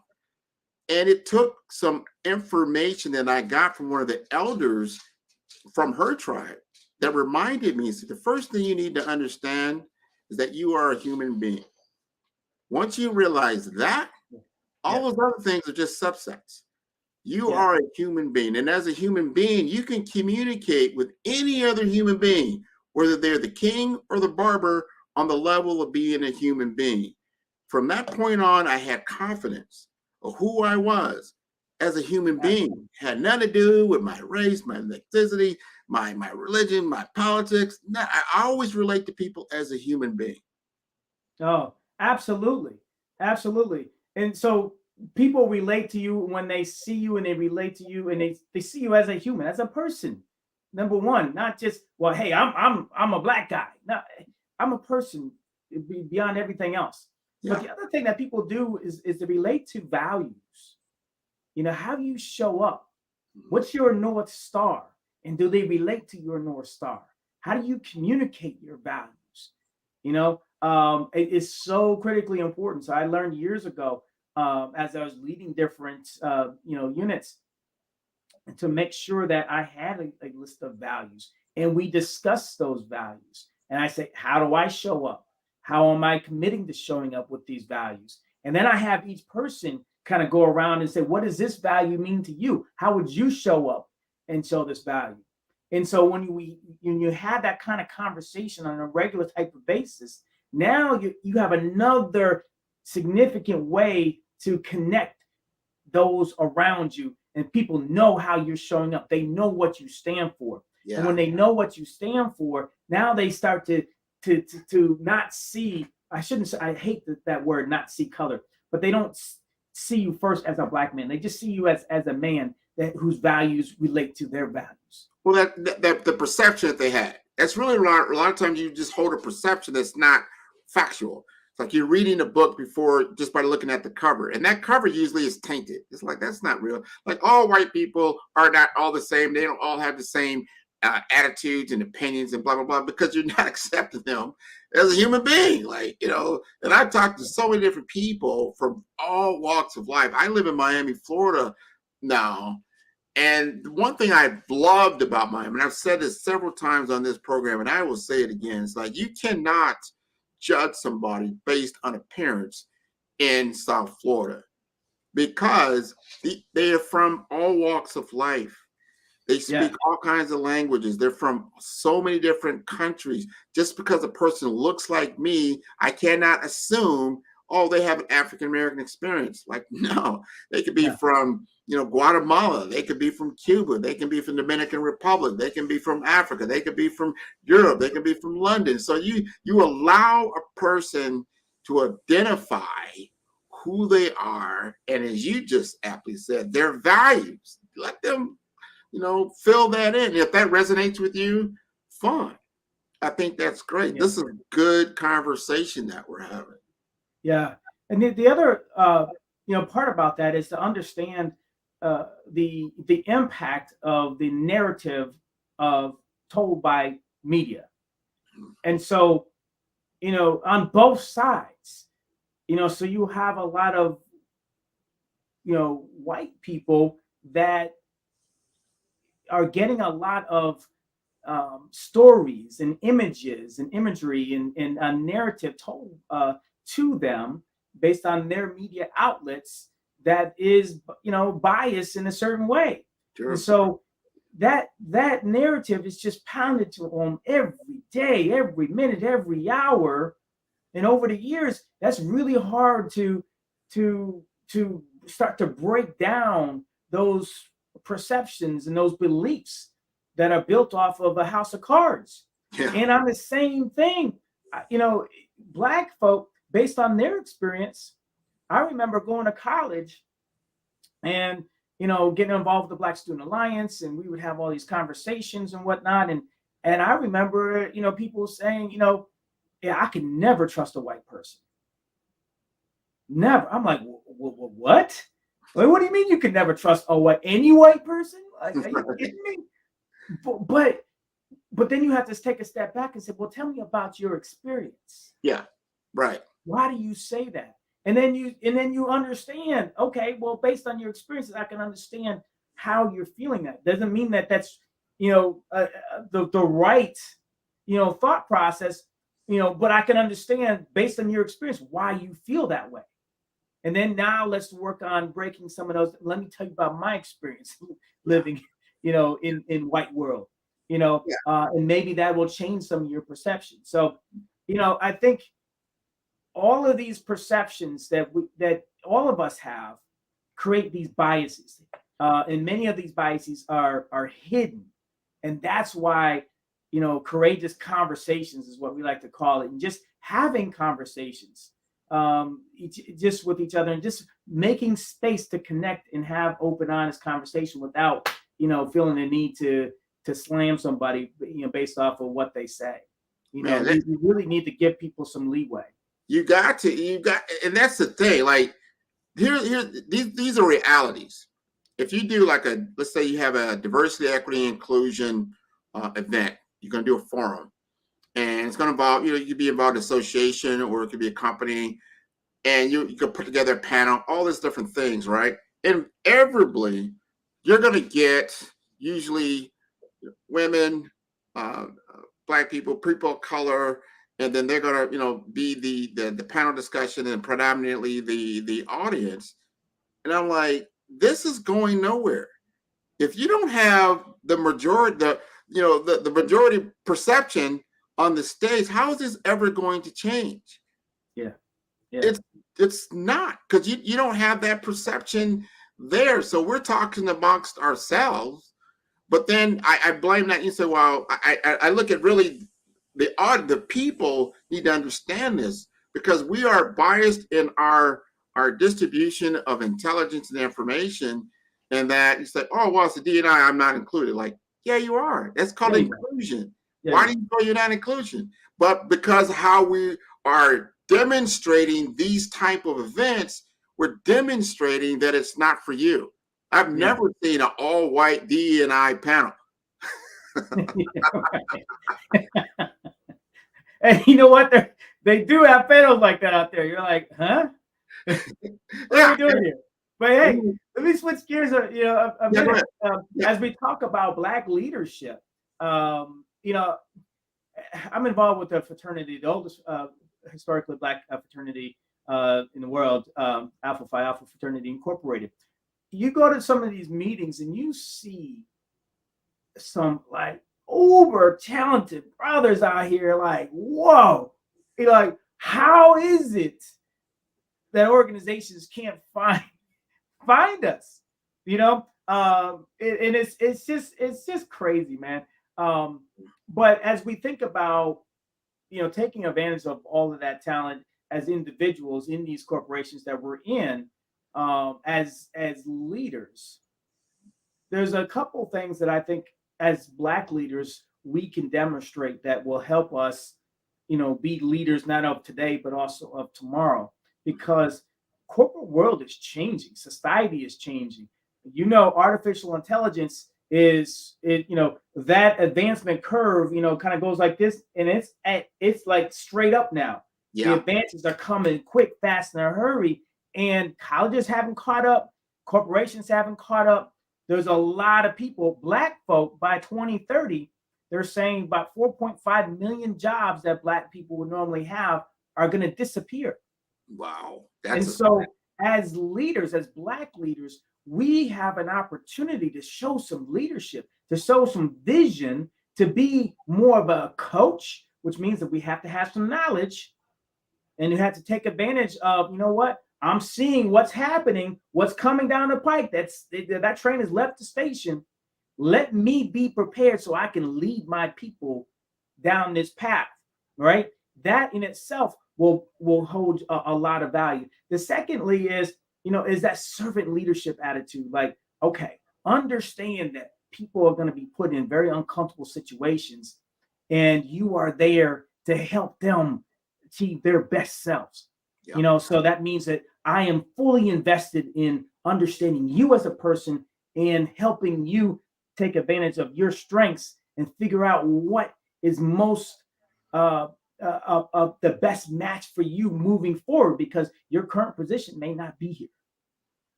Man, I'm going to, because what you said is so important. It's like, where are we at now as a people and what we need to do?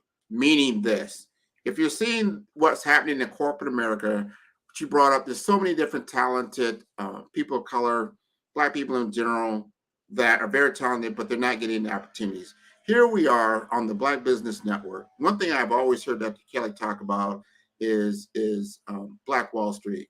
This is not a cool thing to do. This is something we must do. It is imperative that we create our own economic engine. Yeah. And until we do that, we're always going to be at a disadvantage. That has to happen. We've got to get investment dollars into our businesses. The business have to grow. We've got to patronize these businesses. We got to take pages out of some of the other ethnic societies that have done this, whether it's in the Jewish community or the Korean community and some others. This is an imperative. We must do this for survival, because once you create commerce, we take that $1.6 trillion that flows in our community and start putting it in ourselves. We're in the most prosperous nation in the country, but we're not utilizing the resources that we constantly have. So it's like, wow, if they won't get a loan from him, I can get a loan from somebody else. We've got to make this imperative. Like, you must create. We must have our own business structure. We must have our own economic base. This is not a request. This is a requirement. It's a requirement. Once you have that, then you have leverage. If you don't have any leverage, there's no reason. So why should I hire just somebody to be on my corporate board if I don't like them, or just because they represent? Like, I don't have to do that. So you've got to start looking at the reality of the situation and say, okay, I get it. I need to create my own. Unless, hopefully, you won't get in my way of creating my economic base, because historically, this is what has happened in our communities, that when we do start to do that, there is a reaction to that, and then you have destruction. We don't want to do that. I would hope here in 2023 that at that scale does not happen, but it's imperative that we do that, and having the leadership, understanding how to get access to capital, access to knowledge. Now, here we go. So I know something's on your mind. Bring it up. Oh man, this is so critical. But it's like as a people, we've been groomed over the years to be consumers, more than other races, really. And it's systemic because we've been denied, access to wealth and capital.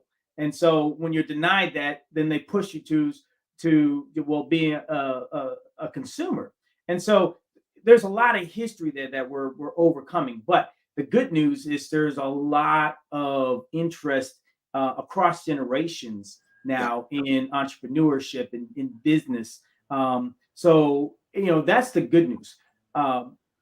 Capital is not always there, but more capital has become available, including in our own Black-owned banks. So we just need to be more aware of there's various banks that we can go to, including our own, that are more likely to give us capital. But, and it's a big but, we also can't just come to the table and say, oh, okay, Black business, Black bank, all right, give me some money. It doesn't work like that. We have to really come prepared with sound business plans and well thought of analysis of the markets in which we want to penetrate and operate in. And there's so many resources out there now, whether it's online or Black chambers, business chambers. They have any number of programs to help people in business planning and learning about procurement and everything involved with business. A lot of these programs are free. Yeah. And so we really, and on one hand, we have an excuse to say, okay, you know what?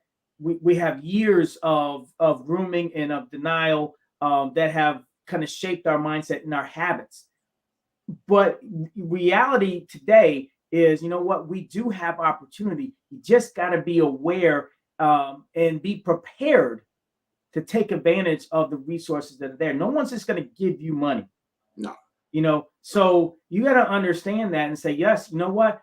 You have a great opportunity to build a business, to get resources and capital, but make sure that you don't come to the table unprepared.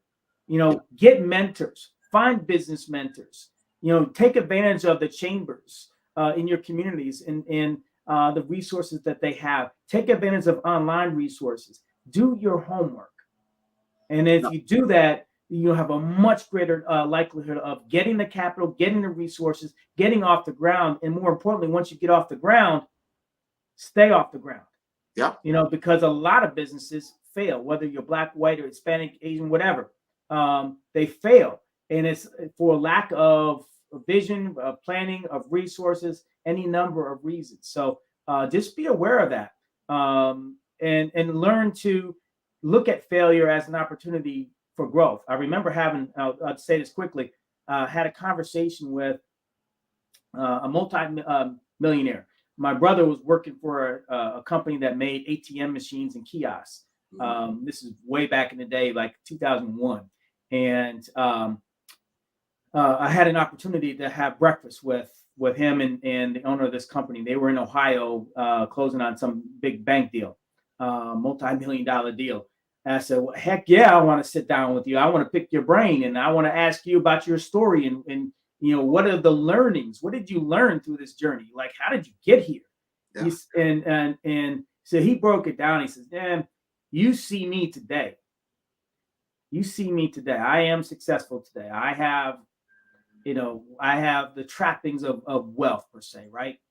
But what you don't see, and the story that's not always told, is I have embarrassingly, like thoroughly failed at 7 different businesses.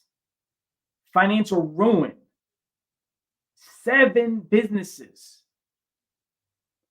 But he says your mindset has to always be not to look at a failure as failure, but as an opportunity to learn and grow. So every time that I so-called failed, I just learned and grew and took that knowledge into my next opportunity, And pretty soon I'm not making the same mistakes. I'm building on my knowledge until I finally got it all right.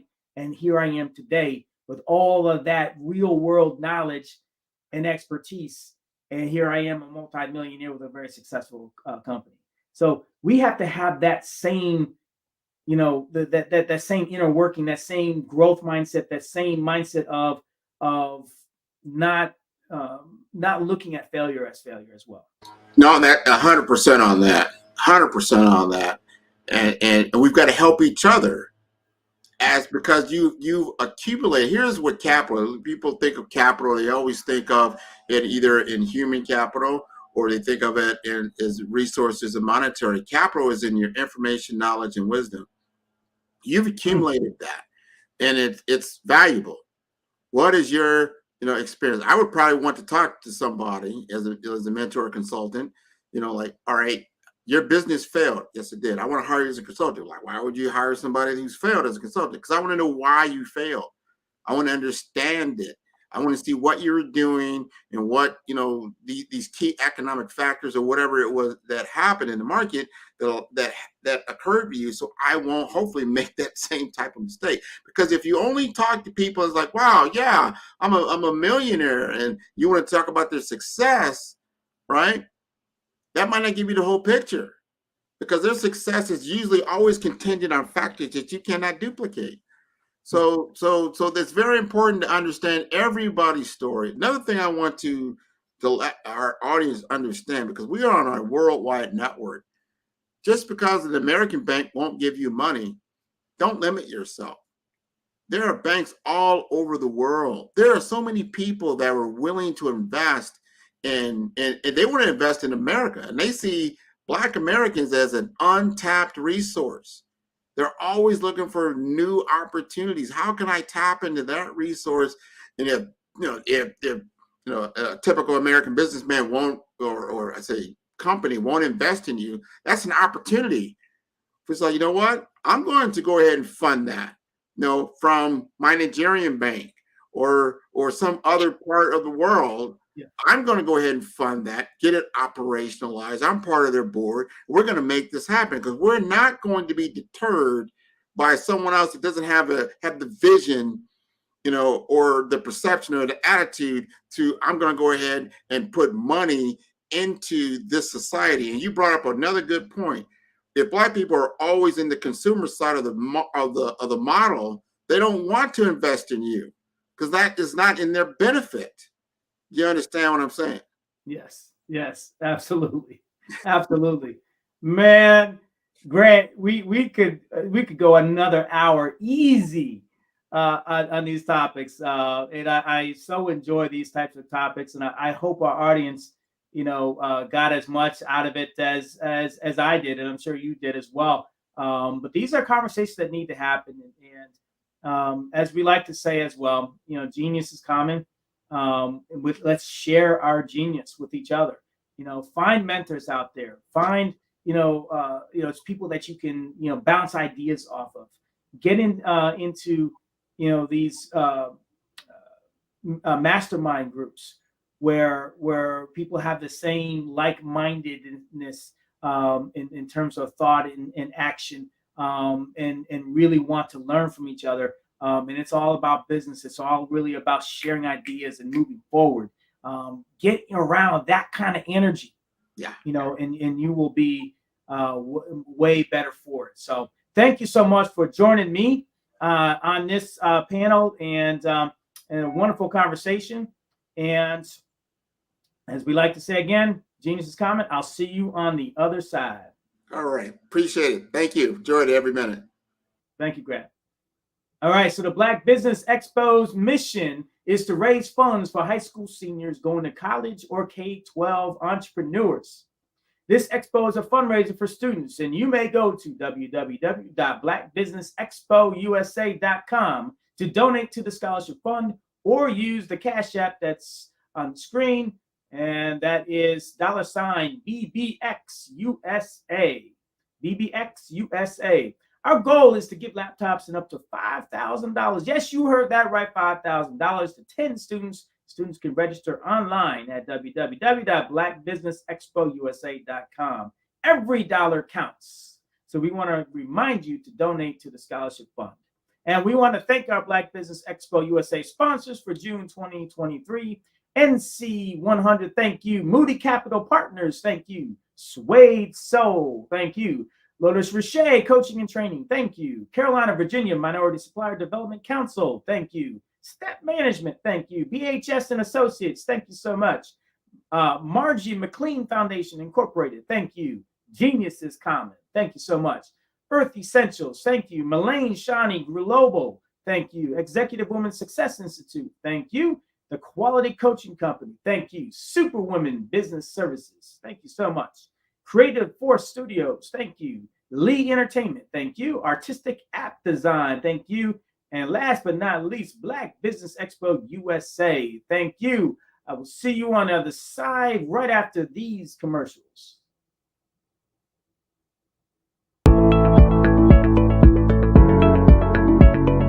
Prepare for what's coming and dominate in economic winter. Stand strong and thrive by showcasing your great products and services globally through the Black Business Network and Black Business Olympics. The Black Business Network has showcased over 2,000 companies with over $7 billion in sales each year. Over 10 million attendees have viewed the rebroadcast each month. Through the Black Business Olympics, unique styles of business training and mentoring are turning students into business owners and entrepreneurial warriors who will dominate in any economy. Gain the ultimate advantage of the Black Business Olympics, 7 days of unbelievable topics and speakers speaking around the globe. Donate your time and experience to provide expertise and scholarships to students worldwide and change the world. Now, more than ever, new insights, tools, strategies, and capabilities are needed. This is your chance for a major presentation to the world. Fill out the form and join the more than 2,000 speakers who have presented to over 200 countries. Join the Black Business Network streaming live into the Metaverse, STEM City, Black Multiverse Enterprises, Hulu, Amazon, YouTube, iHeartRadio, Apple, Facebook, LinkedIn, Pod TV, IBM TV, Spotify, and Google Podcasts. Sign up today. Spaces are limited, and we will see you there.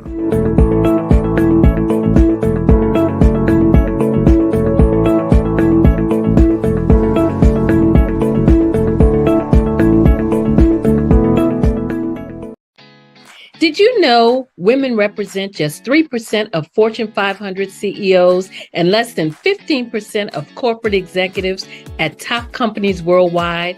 Have you wondered what the secrets are to getting into the top ranks, whether in the private or public sector? Do you want to figure out how to stop being held back in your career or passed over for promotion? Then you're in the right place. Hi, I'm Dr. Madeline Ann Lewis, President and CEO of the Executive Women's Success Institute. I have decades of experience in the military, the federal government, and corporate America, and my mission is to help women succeed and tap into their full potential.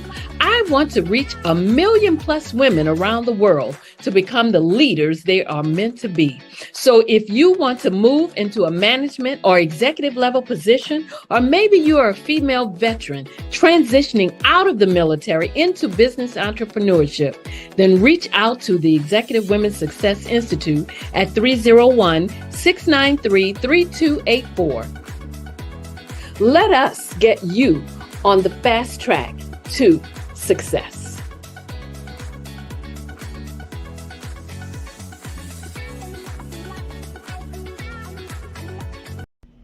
Why do I do what I do? You know, my life coach asked me that a few years ago. And she said, Tony, what's your why? And I told her, and she said, girl, you've already accomplished that. Perhaps you need a new why. Hi, Tony Harris, Amy Hoydu with Say It Said Marketing, one of your students. And just wanted to say thank you, Tony Harris, for spending so much time with me and giving me that boost in my business that I so drastically needed.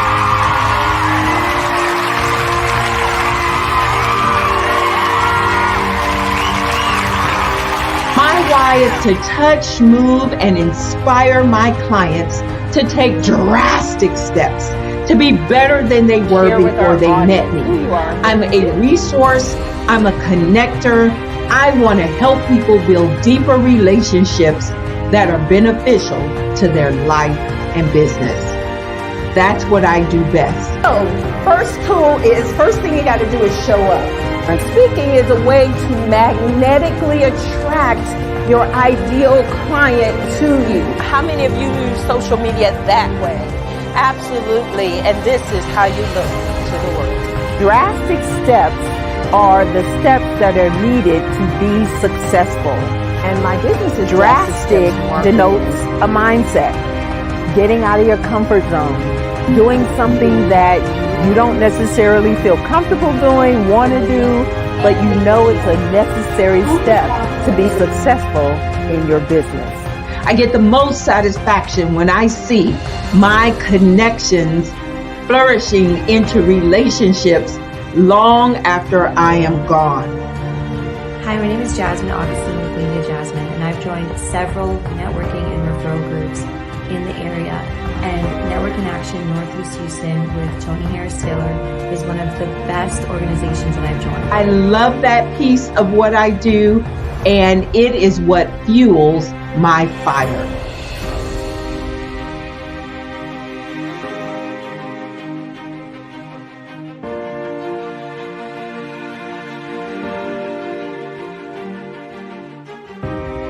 My name is Tony Harris Taylor, saying take a drastic step today for a fantastic tomorrow.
Dr. Eric Kelly III and a host of phenomenal speakers from all around the globe for this 7-day virtual event that you don't want to miss. The mission of the Black Business Expo is to raise scholarship money from kids all the way from high school, all the way from college. The Black Business Olympics is one of the largest Black business showcases in the world. It is an opportunity for businesses and companies to showcase their businesses globally. We are going to be giving away laptops up to $5,000 away to students. Again, I'm Olivia Appleberry, the founder of 2 Cents Finance and one of the speakers for the expo. I am so excited to see you there. For more info, go to www.blackbusinessexpousa.com or call 919-308-9090 and hope to see you there. I am Black Business. From the moment I wake until the time I sleep. Yes, I am Black Business. I am Black Business. Tell me, are you Black Business? I am Black Business. Do you support Black businesses?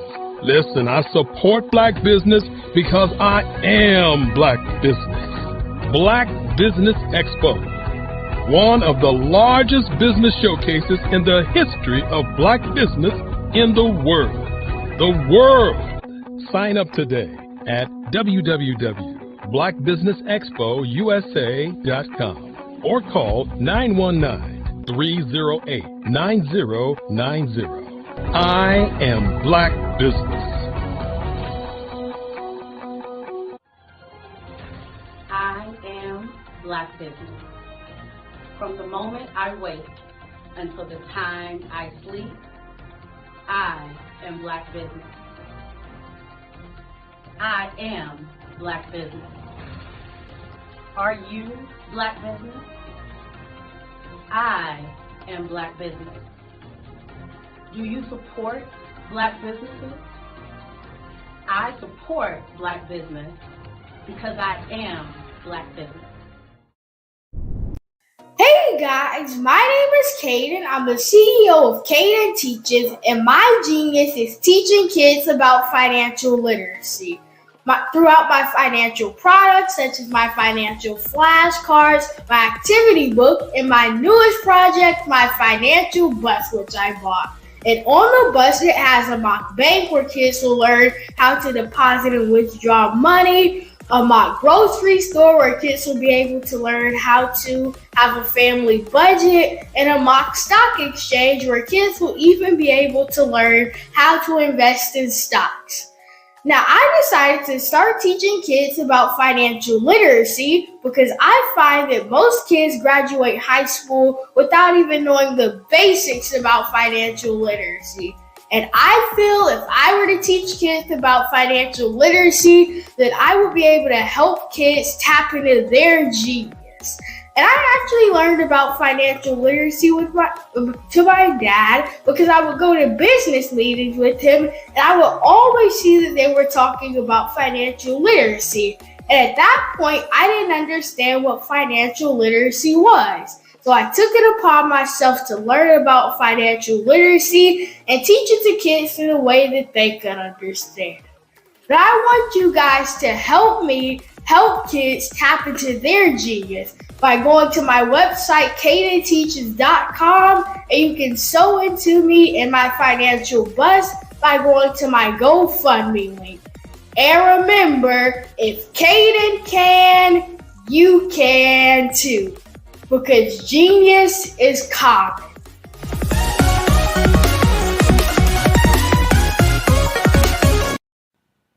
Hello, my name is Kiasi Helm and I'm 14 years old. I think my genius would probably have to be setting goals and achieving them. I say this because ever since I was young, I always wanted to be an author, and at age 11, I ended up achieving this. But not only did I end up becoming an author, I ended up becoming a public speaker, a publisher, a business owner, all these great things. The name of my business is Written by Kids Publishing Company. I decided to start this company because I thought it was important for me to help kids my age express themselves through literacy and just achieve their own goals. Because to me, achieving goals is the best thing in the world to feel. It's you just achieving things and aspirations that you set for yourself. And I know that everybody is capable of this because even if you don't end up achieving the goal, you still tried your best, and that's the most important thing. And everybody is capable of this because genius is common. Thank you.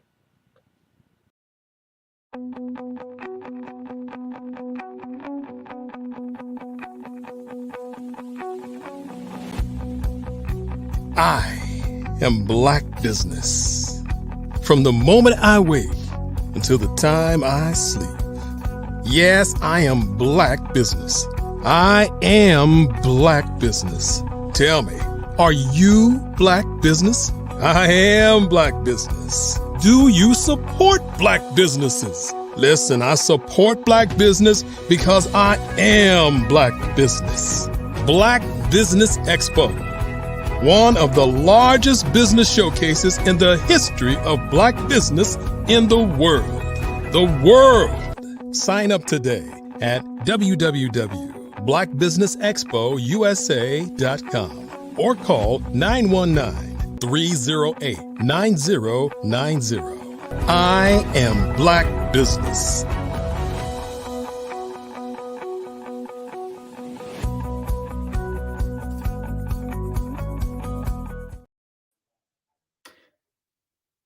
Good evening, business owners, entrepreneurs, thought leaders, and corporations. Welcome to the Black Business Network. My name is Gene Baker. I am your business moderator for this evening on the Black Business Network. The Black Business Network is a 24-hour business network showcasing Black businesses business owners, entrepreneurs, and thought leaders worldwide. We have had speakers from London, Singapore, Africa, Japan, North Carolina, Chicago, New York, Los Angeles, and cities all over the United States. The Black Business Network is a global community sharing its business knowledge to empower, inspire, and educate businesses about business. Our next speaker up is a very talented woman. Her name is Jacqueline Jeter, Jacqueline Jeter. I've known her for some time now. She is a phenomenal, impressive person. She is recognized as one of the premier leadership experts. Jacqueline Jeter is a highly sought after keynote speaker. She's a best-selling author and a transformational growth strategist. She is inarguably one of the most empowering, entertaining, and voices in motivational speaking today, leveraging over 30 years of leadership experience in the pharmaceutical industry. Jacqueline is on a mission to impact audiences and train organizations worldwide to identify, address, and eliminate leadership challenges associated with change management, leadership development, and team building. Her extensive leadership expertise has landed her on major corporate stages across the United States, and her exceptional skills have allowed her to deliver keynotes to some of the most prominent corporate organizations in the industry. Jacqueline is a compelling thought leader who champions the empowerment of women around the world, providing opportunities to build courage, confidence, and connections through workshops, resources, education, and coaching. In line with her passion for helping women succeed, Jacqueline founded Grow, Lead, and Prosper, which is a global personal and professional training and leadership development company focused on equipping women with skills and strategies to conquer limited mindsets that deter them from operating in their purpose and full potential. So that being said, I welcome you, Jacqueline Jeter, to the stage. Hi, Gene. Nice to see you. Nice to see you. How are you? I'm doing well. Can you hear me okay? I can hear you just fine, just fine. Well, genius is common. I look forward to listening to you, and I'll see you on the other side. Thank you. Thank you very much. And thank you, Dr. Kelly, for this opportunity. As Gene said, my name is Jacqueline Jeter. I'm a transformational growth strategist and mindset strategist. And I have a question for you. I like interaction. I like to ask questions, right? Just go straight forward, right? I want to talk a little bit about the entrepreneur mindset. But first, I want a question for you. And that is, think about this. You built your dream home, whether in the suburbs, a mansion in the suburbs, or whether it's a cabin in the mountains or a beach house. Everything is right. All the furniture's there. It's beautiful. The landscaping's perfect. Everything is perfect. And you wake up one morning or you come home one afternoon and it's gone. It's collapsed into the ground. How would you feel?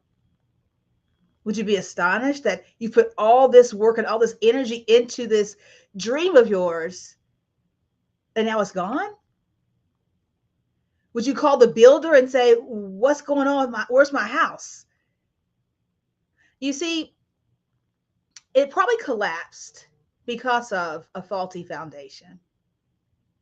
Behind my home, there used to be a forest of trees.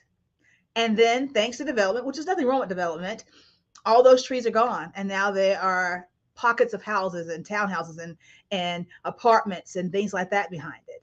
And as they were clearing that land, I watched them daily as they came in and chopped down the trees and they shredded up the trees and they put everything into the ground. They milled the ground together. They moved the dirt from one area to the area to another, and then patted it down and did it again over and over and over again. And they did that for months. Months. The process took months just to get the actual ground and the soil itself appropriately able to be able to receive the houses that were going to be put onto that. And then they came into the footings and did the foundation. And then another month is when they started building the actual house. See, a sure foundation takes time, not just in construction, but also in our lives. and especially in our businesses. So if you have a business, I have another question for you. Is your foundation sure? So the thing that a foundation does, if a foundation is not sure, you'll notice it. Because in a house, you'll see a crack in the ceiling. You may see a door that doesn't actually close the way it used to. It's a thing called settling that happens along the way. And that happens in our business. It happens in our lives. But the thing is, you have to address those things as they come. And an entrepreneurial mindset knows how to do that. Look at their business and see the cracks and maybe in the drywall. They may see that a door is sticking, or may see something's a little bit off, or pins rolling across the desk where it really shouldn't be rolling because it's not level. They look at those things and they address them. It may not be anything major, but you still have to make an assessment, right? You have to notice the signs about your foundation. Because after all, what's the point of building your dream house and the foundation is not sure? What's the point of building your business and the foundation is not sure? And the foundation I'm talking about really is your mindset. I can't remember exactly who said it, because there's been many attributions that said the absolute most important and priceless and most expensive real estate is the 6 inches, or maybe 7 or 8, depending on how big your head is, between your ears. That is the most priceless real estate. There are so many cemeteries around the globe that are filled with priceless treasures. And those are dreams and businesses and things that never came to fruition because the mindset was not there to do it. So that foundation, as I said, I'm talking about is our mindset. It's the soil which supports the growth of our lives. That is why it's important to have a healthy, positive mindset.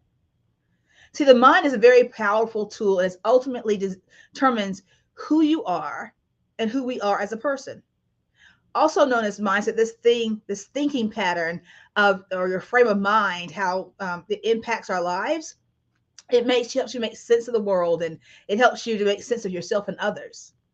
So in other words, a mindset really is a set of beliefs and thoughts which influence the way you handle any given situation. It pretty much dictates your personality, helping you sort out what's going on around you, and it helps you to know what you should do about certain things. Our life experiences come together, and sometimes our life experiences and our genetics help frame our attitudes and our beliefs. And since both of those have an important part to play in mindset, it helps to know what these two factors are all about. So first off, your attitude to something is how you feel about it, especially when it shows in the way you behave. Your attitude can have different components, such as emotional component, or how something or someone makes you feel. Then there's that cognitive component, which is how you and what you think about a subject. I know previously I was listening to Gene and the other gentleman, and they were talking about how people perceive people. That pulls into your mindset, that cognitive ability, that cognitive imprint. So finally, that's also followed by a behavioral component, which shows how you behave when you're confronted by a certain subject. Then there are your beliefs, which are merely feelings or of certainty about something. See, beliefs are based on ideas, and when at a specific time or a specific point, these ideas start to feel certain, then they turn into beliefs. Think about when you were younger and your parents were teaching you certain things. This is what we believe, this is what we do. And that's an imprint that follows us throughout our lives. A story is told, and I've used this example in different ways, but I want to use it here to talk about beliefs. And the story is told of a young girl who was helping her mother, grandmother, and great-grandmother fix a Christmas dinner. And so she was asking questions of how this is made and how that's made. And it came down to fixing the ham. And she watched her great-grandmother, she watched her mother cut off the ends of the ham and put it in the dish to cook. And so she says, "Mommy, why did you cut off the ends of the ham?" And she says, "Oh, it's an age-old story. I probably can't tell it right. Go ask your grandmother. She knows the whole story about it and why we do that. It's a tradition. It's what we believe."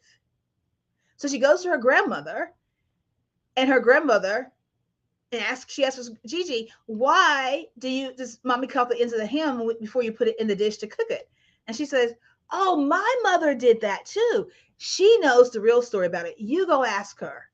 So the little girl goes and asks Grand Gigi and says, Grand Gigi, why do you cut off the ends of the ham? What's the story behind it? I want to know. And her great grandmother looks at her kind of puzzled and she goes, there is no story. My pan didn't fit. So I just cut off the ends of the ham to get it in there. So we pick up things in our lives and carry them full as beliefs. And they evidence in a lot of things in our lives. You see, racism really is a belief that's permeated generations. How we, discrimination, things like that are beliefs that has permeated decades and centuries of generations. But the beliefs that have been turned into something that someone holds on to and it becomes their mindset. So beliefs in turn shape your attitude, which in turn shape your mindset. And attitudes and beliefs then give rise to habits, which are a direct reflection of your mindset. So there are different types of mindsets, but the key ones I want to talk about today are a fixed mindset and a growth mindset. The growth mindset was coined by Stanford professor Carol Dweck in her book called Mindset, the New Psychology of Success. And the growth mindset emphasizes the power of learning. So it focuses on strategies that make you better at acquiring new skills and new knowledge. And this combo is perhaps the best known in terms of mindsets. So I said there are a lot of them. So very briefly, a fixed mindset is a static view where you believe that you're either good at something or you're just not going to ever get good at it. There's no way it's going to be able to change.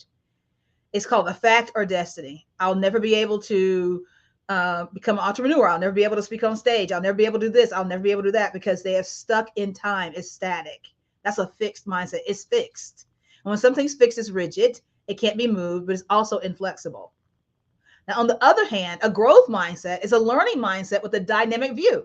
The mindset allows you to believe that you can change, improve, prosper, and get better at anything through the right training. Now, going back to the mindsets, it's fairly easy to see that one mindset from each of that, some other pairs, it's good to see that these mindsets allow you to explore, grow, and be more content in general. And of course, that is the growth mindset in this space. The other one does the opposite. These limiting mindsets may appear to be more comfort, be easier to follow, and require less effort but they do come with the cost. A lot of times we're like, this is how I am. I've always been like this. I'm not going to change. But life is full of change. And good leaders and one who has an entrepreneurial mindset knows that change is inevitable.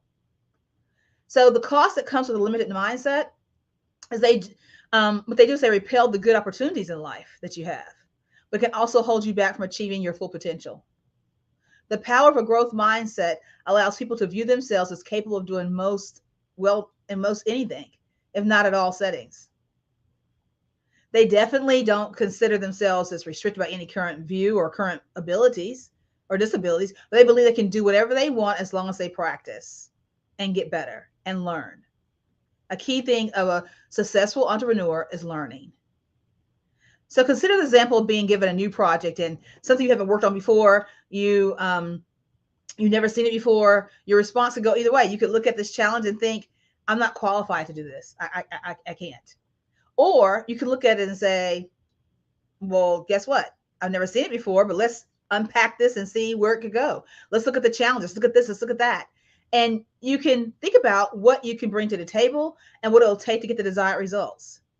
The optimism and creativity indicate a growth mindset, which will also empower you to gain improvement through effort, gain the following, which is improvement through effort, and helps you to be able to improve yourself as you continue to grow. A growth mindset allows people to believe that their basic abilities can develop through hard work and dedication. See, the brain itself doesn't really grow in our heads that much after a certain point, but it is like a sponge. Have you ever heard the term garbage in, garbage out? What we feed ourselves in our physical bodies, but mostly in our mindset, will show up. One of my mentors says that wherever you are today, your thoughts got you there first. So what are you thinking? If you're somewhere you don't want to be, I dare challenge you to change your thought process. Step back and see, have I exhibited a limited mindset in this journey? Or have I been reflecting a growth mindset?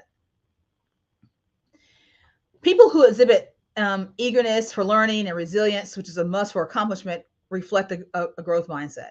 People with a growth mindset view their qualities as traits that can be developed through commitment and effort. Being of a growth mindset means you're willing to try new things and that you are not really afraid of failure. And as an entrepreneur, you cannot be afraid of failure because it's filled with it. Failure really is that strength and that stepping stone to get to the refinement of what you need to do. Research also indicates that people with growth mindsets, it allows people to navigate stress and challenges better and lead to higher levels of well-being. I recently conquered a breast cancer challenge, and my doctor asked me, she said, or my doctor told me, she said, I am very, very excited to see that you have a very good mindset about this whole ordeal, because we could give you every drug we could think of in the world. But if your mindset is not in alignment with being healed and getting through this, then it's not going to help you. So you see, mindset is important to our entire life. Unlike the fixed mindset, one of the most obvious benefits of growth mindsets are endless possibilities. As an entrepreneur, don't you want to have endless possibilities and opportunities? With a growth mindset, you continually pursue a betterment followed by a sense of achievement. And a sense of achievement is also a precursor to a higher standard of excellence. Black excellence in business. A lot of times people think, oh, that's a Black business that probably don't have a lot of excellence. But a growth mindset applied to your business will bring excellence and prove the naysayers wrong. And the process that you learn success is a continuous work, and it's not something that happens overnight. So I have another question for you. Do you remember what happened in March of 2020? Yeah, we went through a pandemic, something none of us had ever thought about going through. None of us ever had probably heard of a pandemic at that time, but we did. And so that changed a lot of things in our lives, personally and professionally, right? So before I get to that part about what happened during the pandemic, I want to tell you a little bit more about why mindset is important. Every mindset can work in a dual manner. For instance, while your individual mindset can open doors for you, it can also set serious limitations based on your beliefs and approaches in different scenarios. You may have a limited mindset in one area, but a growth mindset in another area. So it's not something that's holistic, but it's something that you continue to work on in each space. And that again comes with awareness. You may have a poverty mindset as an entrepreneur, and when it comes to your finances, but when it comes to opportunities and other things, you may have a growth mindset. But can you see how those conflict? And it's important to apply a growth mindset across your whole entire life. This means that just as mindsets can help you spot out opportunities, they can equally well trap you in self-defeating cycles. So we don't want that, right? So as an entrepreneur, you have to be able to divest the employee mindset. So back to March of 2020. Things changed in business, BC, before COVID. Things were a little different DC during COVID, and they're definitely different AC after COVID. There's a thing called the Great Resignation, where millions upon millions of people decided that during the pandemic, when they were sitting home and they had time, I guess, to think more and to realize, I don't know if I want to do this job anymore. Maybe I should be doing something else. I think I'm going to start my own business. I'm going to take my skill set. I'm going to do something I always want to do and start my own business. Now, I'm not saying every last one of those this happened to them, but a great number of those, and I was reading an article, a great number of those, after they started their business and start getting into the trials and tribulations of every day of what a business, being an entrepreneur is like, decided maybe this isn't for me. I think I like having a check deposited every 2 weeks or twice a month or once a month. Because as an entrepreneur, you're it until you build your business big enough to where you have team. But when you first start as an entrepreneur, you're everything. You're the janitor, you're the admin, you're everybody, right? So needless to say, a lot of them did not understand the difference between an employee versus an entrepreneur. So let's look at what Forbes and a few others have to say about this. So an entrepreneurial mindset is a mindset set of beliefs, thought processes, and ways of viewing the world that drives entrepreneurial behavior. Typically, entrepreneurs firmly believe it's possible to improve their life situation and live life on their own terms. They also believe in their ability to learn, grow, adapt, and succeed. The mindset of successful entrepreneurs is really different from the mindset of traditional workers in many ways. So some of those are this: masterminding versus a paper performance. And again, this is taken from Forbes and a couple of others that I researched online. Innovation is a key element to the entrepreneur mindset. Think about these. When you think about these stores, I'm going to say to you, Sears, Circuit City, Blockbuster, and there's a whole host of others that are no longer here because they didn't innovate. When things started changing, they had a fixed mindset and how they did things, and they're no longer around. So it's very important as an entrepreneur that you keep your finger to the pulse of what you need to do and that you innovate. Peter Drucker summed up the entrepreneur mindset as it's related to innovation when he said, "This defines the entrepreneur and entrepreneurship. The entrepreneur also searches for change, responds to it, and exploits it as an opportunity." Entrepreneurs' goals, desires, and are the driving force for implementing new ideas and launching new businesses. And so while they expect success to drive great financial benefits, the financial rewards are just that, a benefit or a bonus resulting from a bigger established achievement of establishing a new enterprise. An entrepreneur is focused on being the mastermind of their business venture. The fact they can bring together a new organization or new product or meet a need, because entrepreneurs are answering or are solving problems. They're not just out there just doing whatever. They're solving problems. And so guess what? That fuels them. Those with entrepreneurial mindsets construct their plans to drive business success based on their thoughts and their opinions and their belief that the business they are creating will be successful. And from that success, they'll be able to glean the rewards. Now, climbing the corporate ladder is a key element of an employee mindset. There really isn't a ladder when you're an entrepreneur. So those with an employee mindset target reaching higher career levels and, of course, higher salaries. There's nothing wrong with that. I'm in corporate America. At the same time, have a business. So the focus there is it's a dichotomy between the two. The focus there is having a living, a salary, elevating their status, and gaining recognition. There's a major difference in how those mindsets come together. And it's very important that if you are an entrepreneur or you're moving into entrepreneurship and you're coming from corporate America, or if you're like me, being a dualpreneur, I'm still in corporate America and I have a business, it takes specific energy to do that switch. At 5:30, 6 o'clock, when I log off from my corporate job, I have to take some time to recalibrate, woosah, and get myself together to go work on my business. It's a totally different mindset. It's a totally different effort. It's a totally different energy. So for those who approach whose approach embodies this mindset, job promotion, increased salary are important steps in their plan. So you need to be an employee, but it's very big. Businesses have failed because of that one little switch of not switching your mind from being an employee to being an entrepreneur. Another aspect is owning the ladder and climbing the ladder. I kind of talked about that a little bit already, but as a visionary, entrepreneurs create and own the ladder of their own success of the organization. They'll eventually be the CEO and not just a solopreneur. They determine how many rungs, how wide each rung is, what it takes to get from one rung to the next, and what it takes to climb to the top. Entrepreneurs are typically confident enough with their vision and abilities that they are not intimidated by the skills of the others they employ. See, a successful entrepreneur and a good entrepreneurial mindset says, I don't have the expertise for this, so let me go find it so it alleviates the load off of me. Because remember, as an entrepreneur, you're doing everything. So entrepreneurial mindset cannot be one that is a hoarder. You can't hoard everything. I'll just do it myself because that's how I'll get it done. You will burn out in 0.5. I've seen it happen. It's almost happened to me. So once you learn how to just release those things that you released when you were an employee, you may have given something, delegated to someone else. It's the same kind of mindset in that aspect of delegating someone and getting someone to come in through Fiverr or through other platforms or Upwork or something like that to help you with those things that you may not know how to do. When I first moved into the foray of being an entrepreneur in 2016. It was during a major reorganization at a company at which I thought I was going to retire. And they got rid of thousands of us. And so a lot of us were on the other side of the welcome mat thinking, what are we going to do now?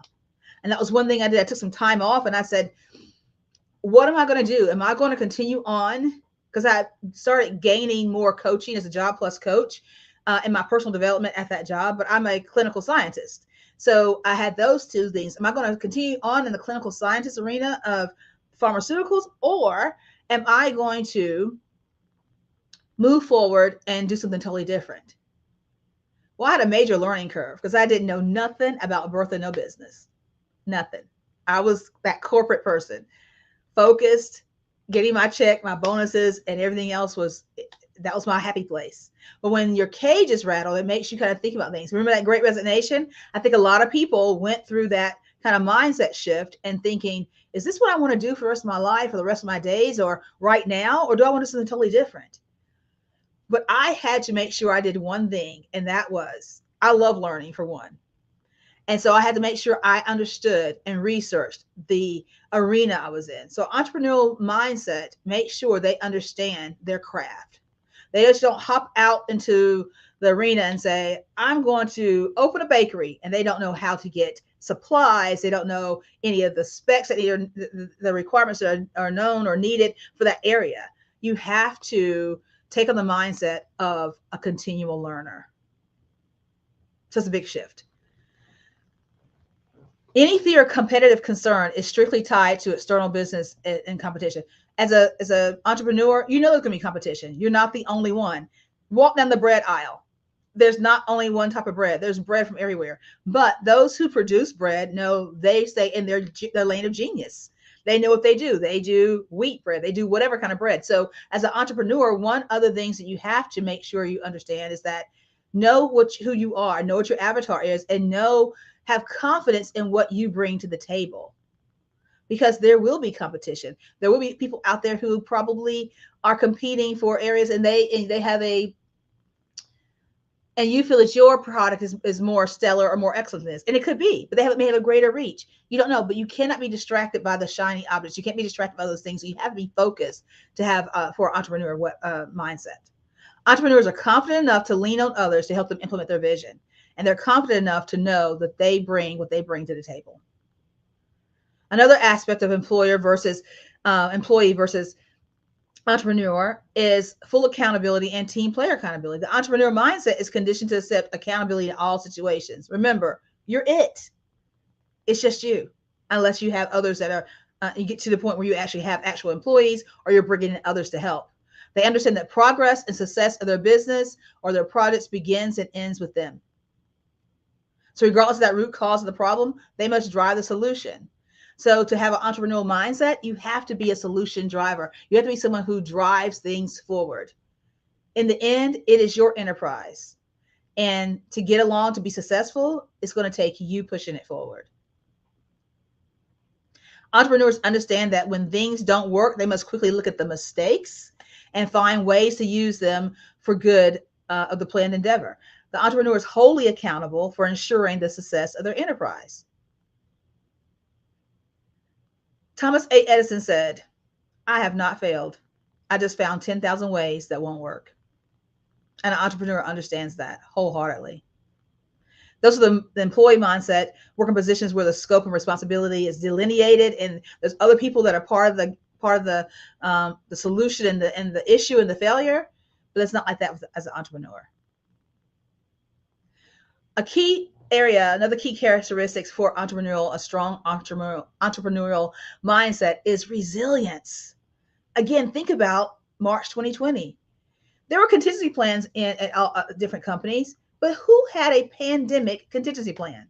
I dare say not many people. They may have had a disaster type contingency plan, which may include like a fire or the company being shut down for like a month or something like that, but not for the length of time and the impact that COVID caused. So resilience is a very key characteristic to have as a successful entrepreneur. I'm going to share with you some business statistics. Being an entrepreneur is not for the faint of heart. So that's why you have to have a growth mindset, and you have to be resilient, and you have to be a problem solver, and you have to be a driver, because only 22% of new small businesses and startups survive their first year in business. Remember that mass exodus, the great resignation? There were millions left corporate America to start their own businesses and to do whatever. One of the articles I was reading said that 45% of those persons within 6 months were looking for other jobs or trying to come back to the job they left, because they realized, maybe I don't want to be an entrepreneur. Maybe I don't want to start my own business. This isn't for me. 30% of all U.S. businesses fail in the second year. Half, 50% of all small businesses in America fail in the first 5 years. And around 70% of small business owners fail in their 10th year. 25% of small businesses will last for 15 years or more. Now, every year, 600,000, over 500,000 new small businesses start in the U.S., but approximately 90% of those will fail. So roughly, only 6% of the new businesses that overcome the second year hurdle are still around. 42% of small businesses fail because people did not want what they were selling. Again, an entrepreneur has a strategy. An entrepreneur answers, it's a solution to a problem. I know someone who said, oh, I have this cake I bake. Everybody loves this cake. And they started to they got everything together and was baking cakes, and they put a thing out there that says, I have cakes for sale. You can buy this cake, and nobody bought them because no one really knew who they were. The people who liked them were her family, and they were like, well, I'm going to pay for this cake. We can get it for free. So she spent a lot of money in trying to start a business that she had not researched first yet. And because no one wanted what she was selling. Nearly 30% of small businesses fail because they ran out of cash. Bootstrapping. Bootstrapping is when you're taking money out of 401k, your savings or whatever to build your business. But make sure you have a good business plan so that as you give money out, you have a strategy for getting money back in to offset that. According to the U.S. Bureau of Labor Statistics, more than 20% of small businesses in the U.S. end up failing within a year. After 5 years, around 50%, and after 10 years, 30% are still running. So once you pass that 15 mark in business, you still only have a 25% chance of surviving. And I know this kind of sounds depressing, like, why is she telling me all this heavy stuff this late at night? But I want you to understand what it takes as far as having the entrepreneurial mindset. It takes resilience. It takes a lot to be an entrepreneur. It is not, as I said, for the faint of heart. The importance of failure, though, there's an importance to failure. Failure provides the opportunity to understand the gaps between what someone wanted and the results they got. And so for anyone interested in improving their performance and results in the future, a little setback can take them a long way forward. That's because the setback provides the chance to locate the cause of the mistake, then adapt future efforts accordingly. So entrepreneurial mindset looks at this and doesn't look at just their whole year. A good entrepreneur says, okay, these are my KPIs for the year. These are my KPIs for the first quarter. These are my KPIs for January, February, March. And they look at that and they recalibrate. Okay, I didn't make my revenue goal for January. How am I going to recalibrate that and still make my revenue goal overall for the year? It's being resilient and taking the time to step back and to recalibrate and to reassess those things. Assessing, you have to have the ability to assess or have someone on your team who can look at the big picture and look at the fine dots and to see what is the root cause of this. Were you trying to market to someone who, were you trying to sell coats in the winter or coats in the summer and no one's buying them because they're trying to buy shorts? Think about this. It's something simple that may be a recalibration or a tweak to your business that you're like, I didn't think about it that way. That's why it's important, because you as an entrepreneur is probably the only person in your business currently, is to have those other persons, to have that board of directors, so to speak, those persons around you, to be able to have a sounding board. A good, successful entrepreneur will have the mindset that I don't know everything. So I need someone around me who can also pour into and help me see the gaps, or like what I like to call growth accountability points, those gaps where that I need to fill in. to be able to ensure that my business is not one of those statistics that fails. The growth mindset sees failure as a stepping stone, which we can learn from valuable life lessons. We get experience and knowledge. And the first important lesson learned from a mistake, setback, or failure is experience. As Edison said, I didn't fail. I just know there's 10,000 ways not to do something. So when you make a mistake, you take firsthand that experience, which helps you develop a deeper understanding. And that experience helps you to alter the frame of mind or your mindset and reflect on the real nature of things. You may be the first entrepreneur in your family, and your family may be saying, "Oh, Uncle Tim tried to do the same thing you're doing, and he failed miserably. Girl, go get a job." Sometimes our family and our friends are the worst for support, but you have to know and be resilient and have a growth mindset and have a mindset that says, I know what happened to you. I know what happened to Uncle Tim, but it's not going to happen to me because I have this in plan. And because I have a growth mindset and I see the opportunities. Another aspect of the same is that it brings with it firsthand knowledge. If you have growth mindset, you will use that knowledge in the future to overcome the very same failure. Resilience and growth are very key. Setbacks come to help build resilience. To become successful and to have a successful entrepreneurial mindset, it's important that you know how to be resilient. So that your first instinct is not to quit. Or I have to say give up, because I do say I have no problem quitting. It's good to quit. And when I talk about quitting, I mean, it's an acronym for that. And that's another whole discussion. But it's okay to quit. Just don't ever give up. Quitting to me is a recalibration, is a time to step back and say, I'm going to quit doing this. This is not working. It's no longer serving me. And I'm going to do something different that's going to actually put me in the place I need to be in. The same resilience also leads to growth, where you learn to evolve in the face of adversity. COVID, a lot of companies evolved. I know in this area, a lot of businesses, some restaurants went out of business. Some restaurants said, I'm not going to be open every day. I'm not going to be open from 10 in the morning to 10 at night. I'm going to be open from 2 to 6. Or they changed the hours of and even their menu to make sure they stay viable. They evolved with the time and with the demand that's now happening during this post-COVID arena in our lives.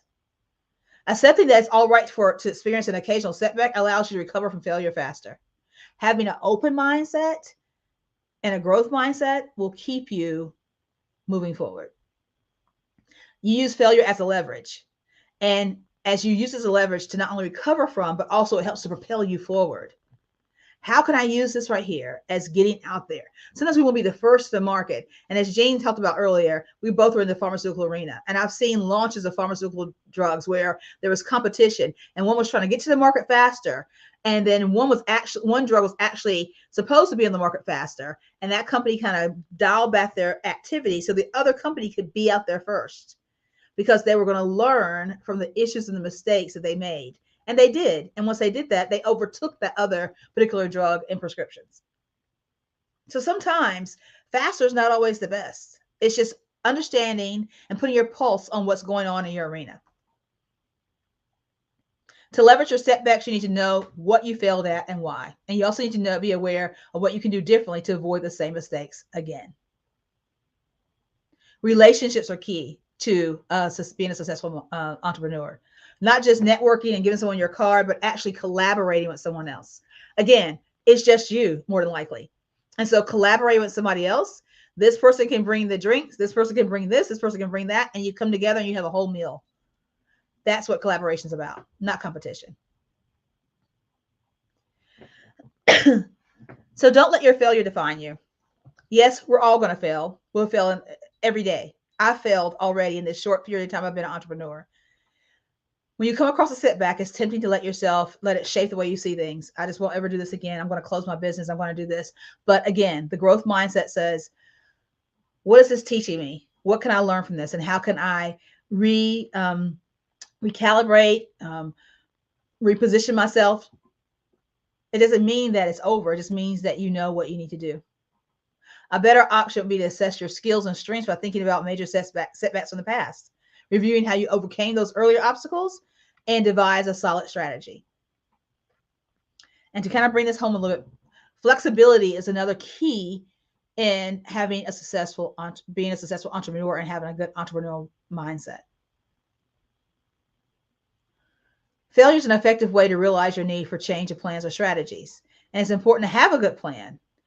Instead, you should be flexible enough to allow your view and your approach to adjust and measure things that as you move along. Your taste buds may have changed. I know I am flexible in how I cook now. After going through chemo, I can't cook the same way I did before. I have to be flexible in what I eat. I have to be flexible in those things. It's going to strengthen and propel me forward better in my health. So if I had that fixed mindset before, then I would have terrible meals because guess what? I wouldn't eat them because they don't serve me anymore. So being flexible and understanding what you need to do as far as making those changes is a key to having a good entrepreneurial mindset. As I said before, think about those companies, Sears, Blockbuster, Circuit City. They were inflexible and they did not innovate. They're no longer around. I want to leave with this. The number one superpower of an entrepreneurial mindset is embracing change because you're going to have it. Something's going to happen. As again, COVID taught us about so many things.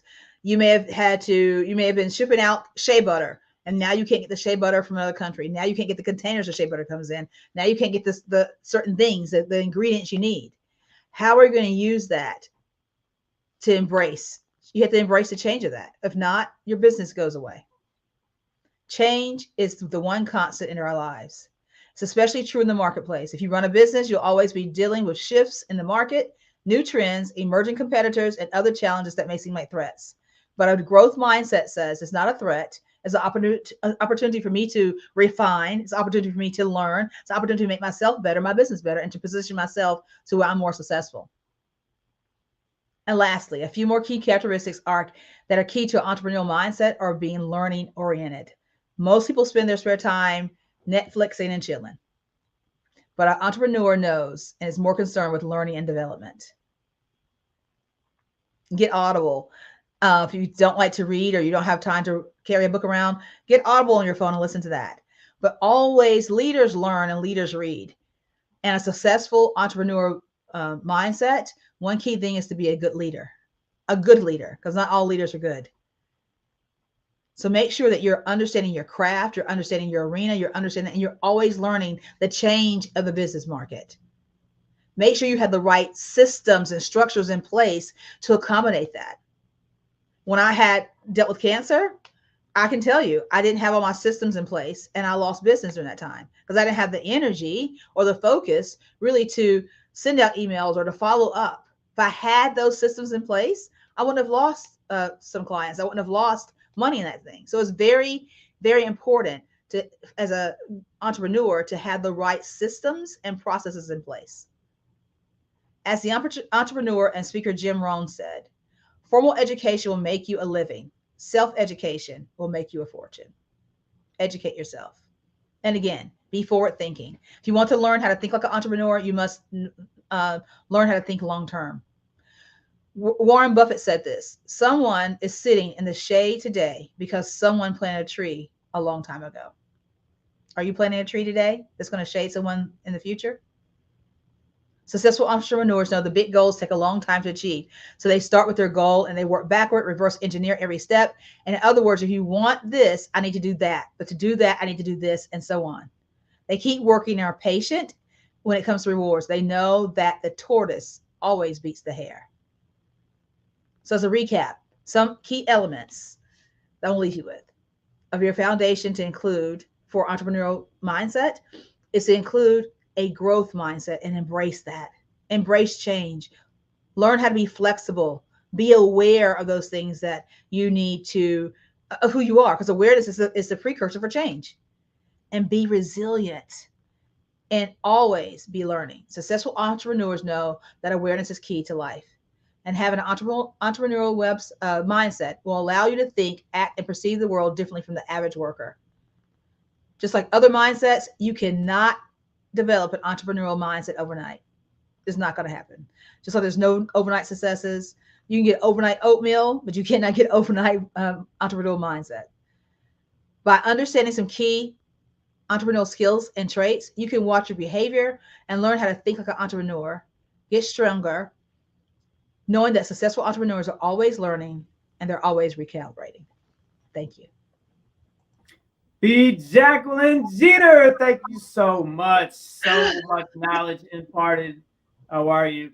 I'm good. How are you? I'm doing well. I'm doing well. So much there. I love the topic, entrepreneurial mindset, and your focus on having that growth mindset. So critically important, but also that ability to embrace change and to be flexible and to be resilient and to always be learning. Always be learning. So great topic. Wonderful job. And where can people reach you? You can reach me at Jacqueline at growleadandprosper.com. That's my email address. My website is not yet released yet. It's a few more tweakings going on with that. And that is bjacquelinejeter.com. That'll be up soon. You can also, and if you go to growleadandprosper.com, that'll also link you to the same website. But once it's active, it'll be active in the next week or so. Awesome. Well, hey, well done, and great to see you again. And as we like to say, genius is common. I will see you on the other side. Thank you.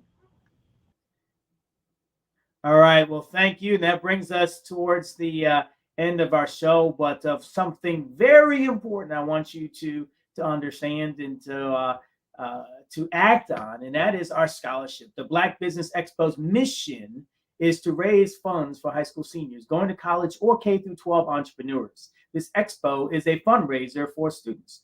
You may go to www.blackbusinessexpousa.com to donate to the scholarship fund, or use the Cash App at $BBXUSA.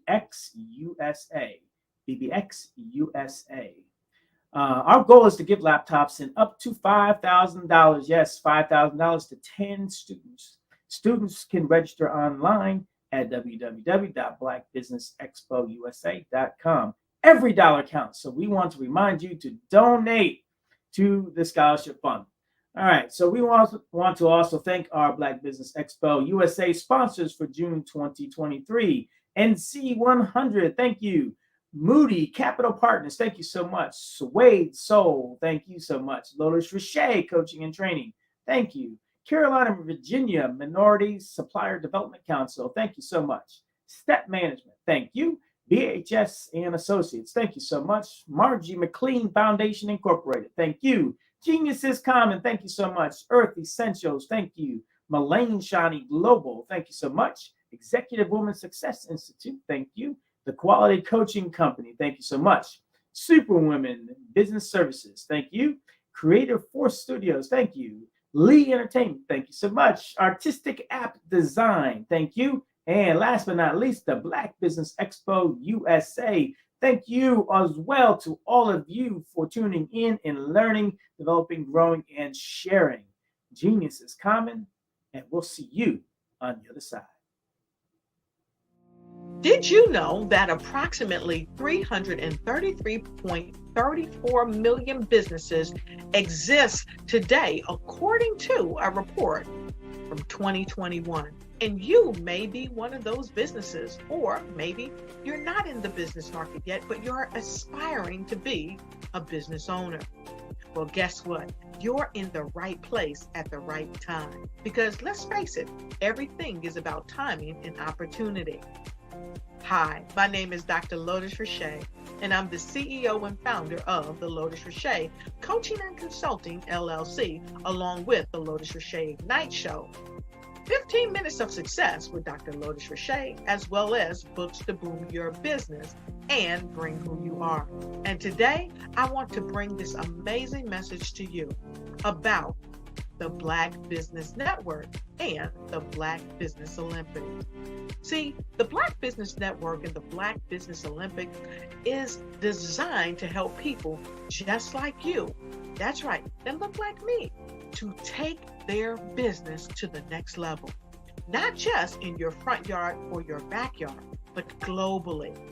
The Black Business Network and Black Business Olympics is designed not to just help you survive, but to help you thrive. So join us today as we come together with businesses all around the world to support our students, our children, our young teens, our young entrepreneurs. What we do is we come together to help raise funds for students who are aspiring to be business entrepreneurs, who are aspiring and who are thriving in college. We endow them with a wonderful opportunity to gain scholarship of either a laptop or several thousands of dollars. And we invite you to help be a contributor to this amazing opportunity to help someone that looks just like you. So join us today at our website and let us connect with you and help you ignite and take flight in every area of your life on the Black Business Network and the Black Business Olympics. I'll see you on the other side.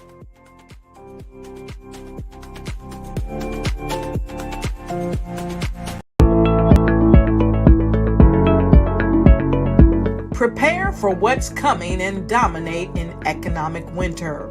Stand strong and thrive by showcasing your great products and services globally through the Black Business Network and Black Business Olympics. The Black Business Network has showcased over 2,000 companies with over $7 billion in sales each year. Over 10 million attendees have viewed the rebroadcast each month. Through the Black Business Olympics, unique styles of business training and mentoring are turning students into business owners and entrepreneurial warriors who will dominate in any economy.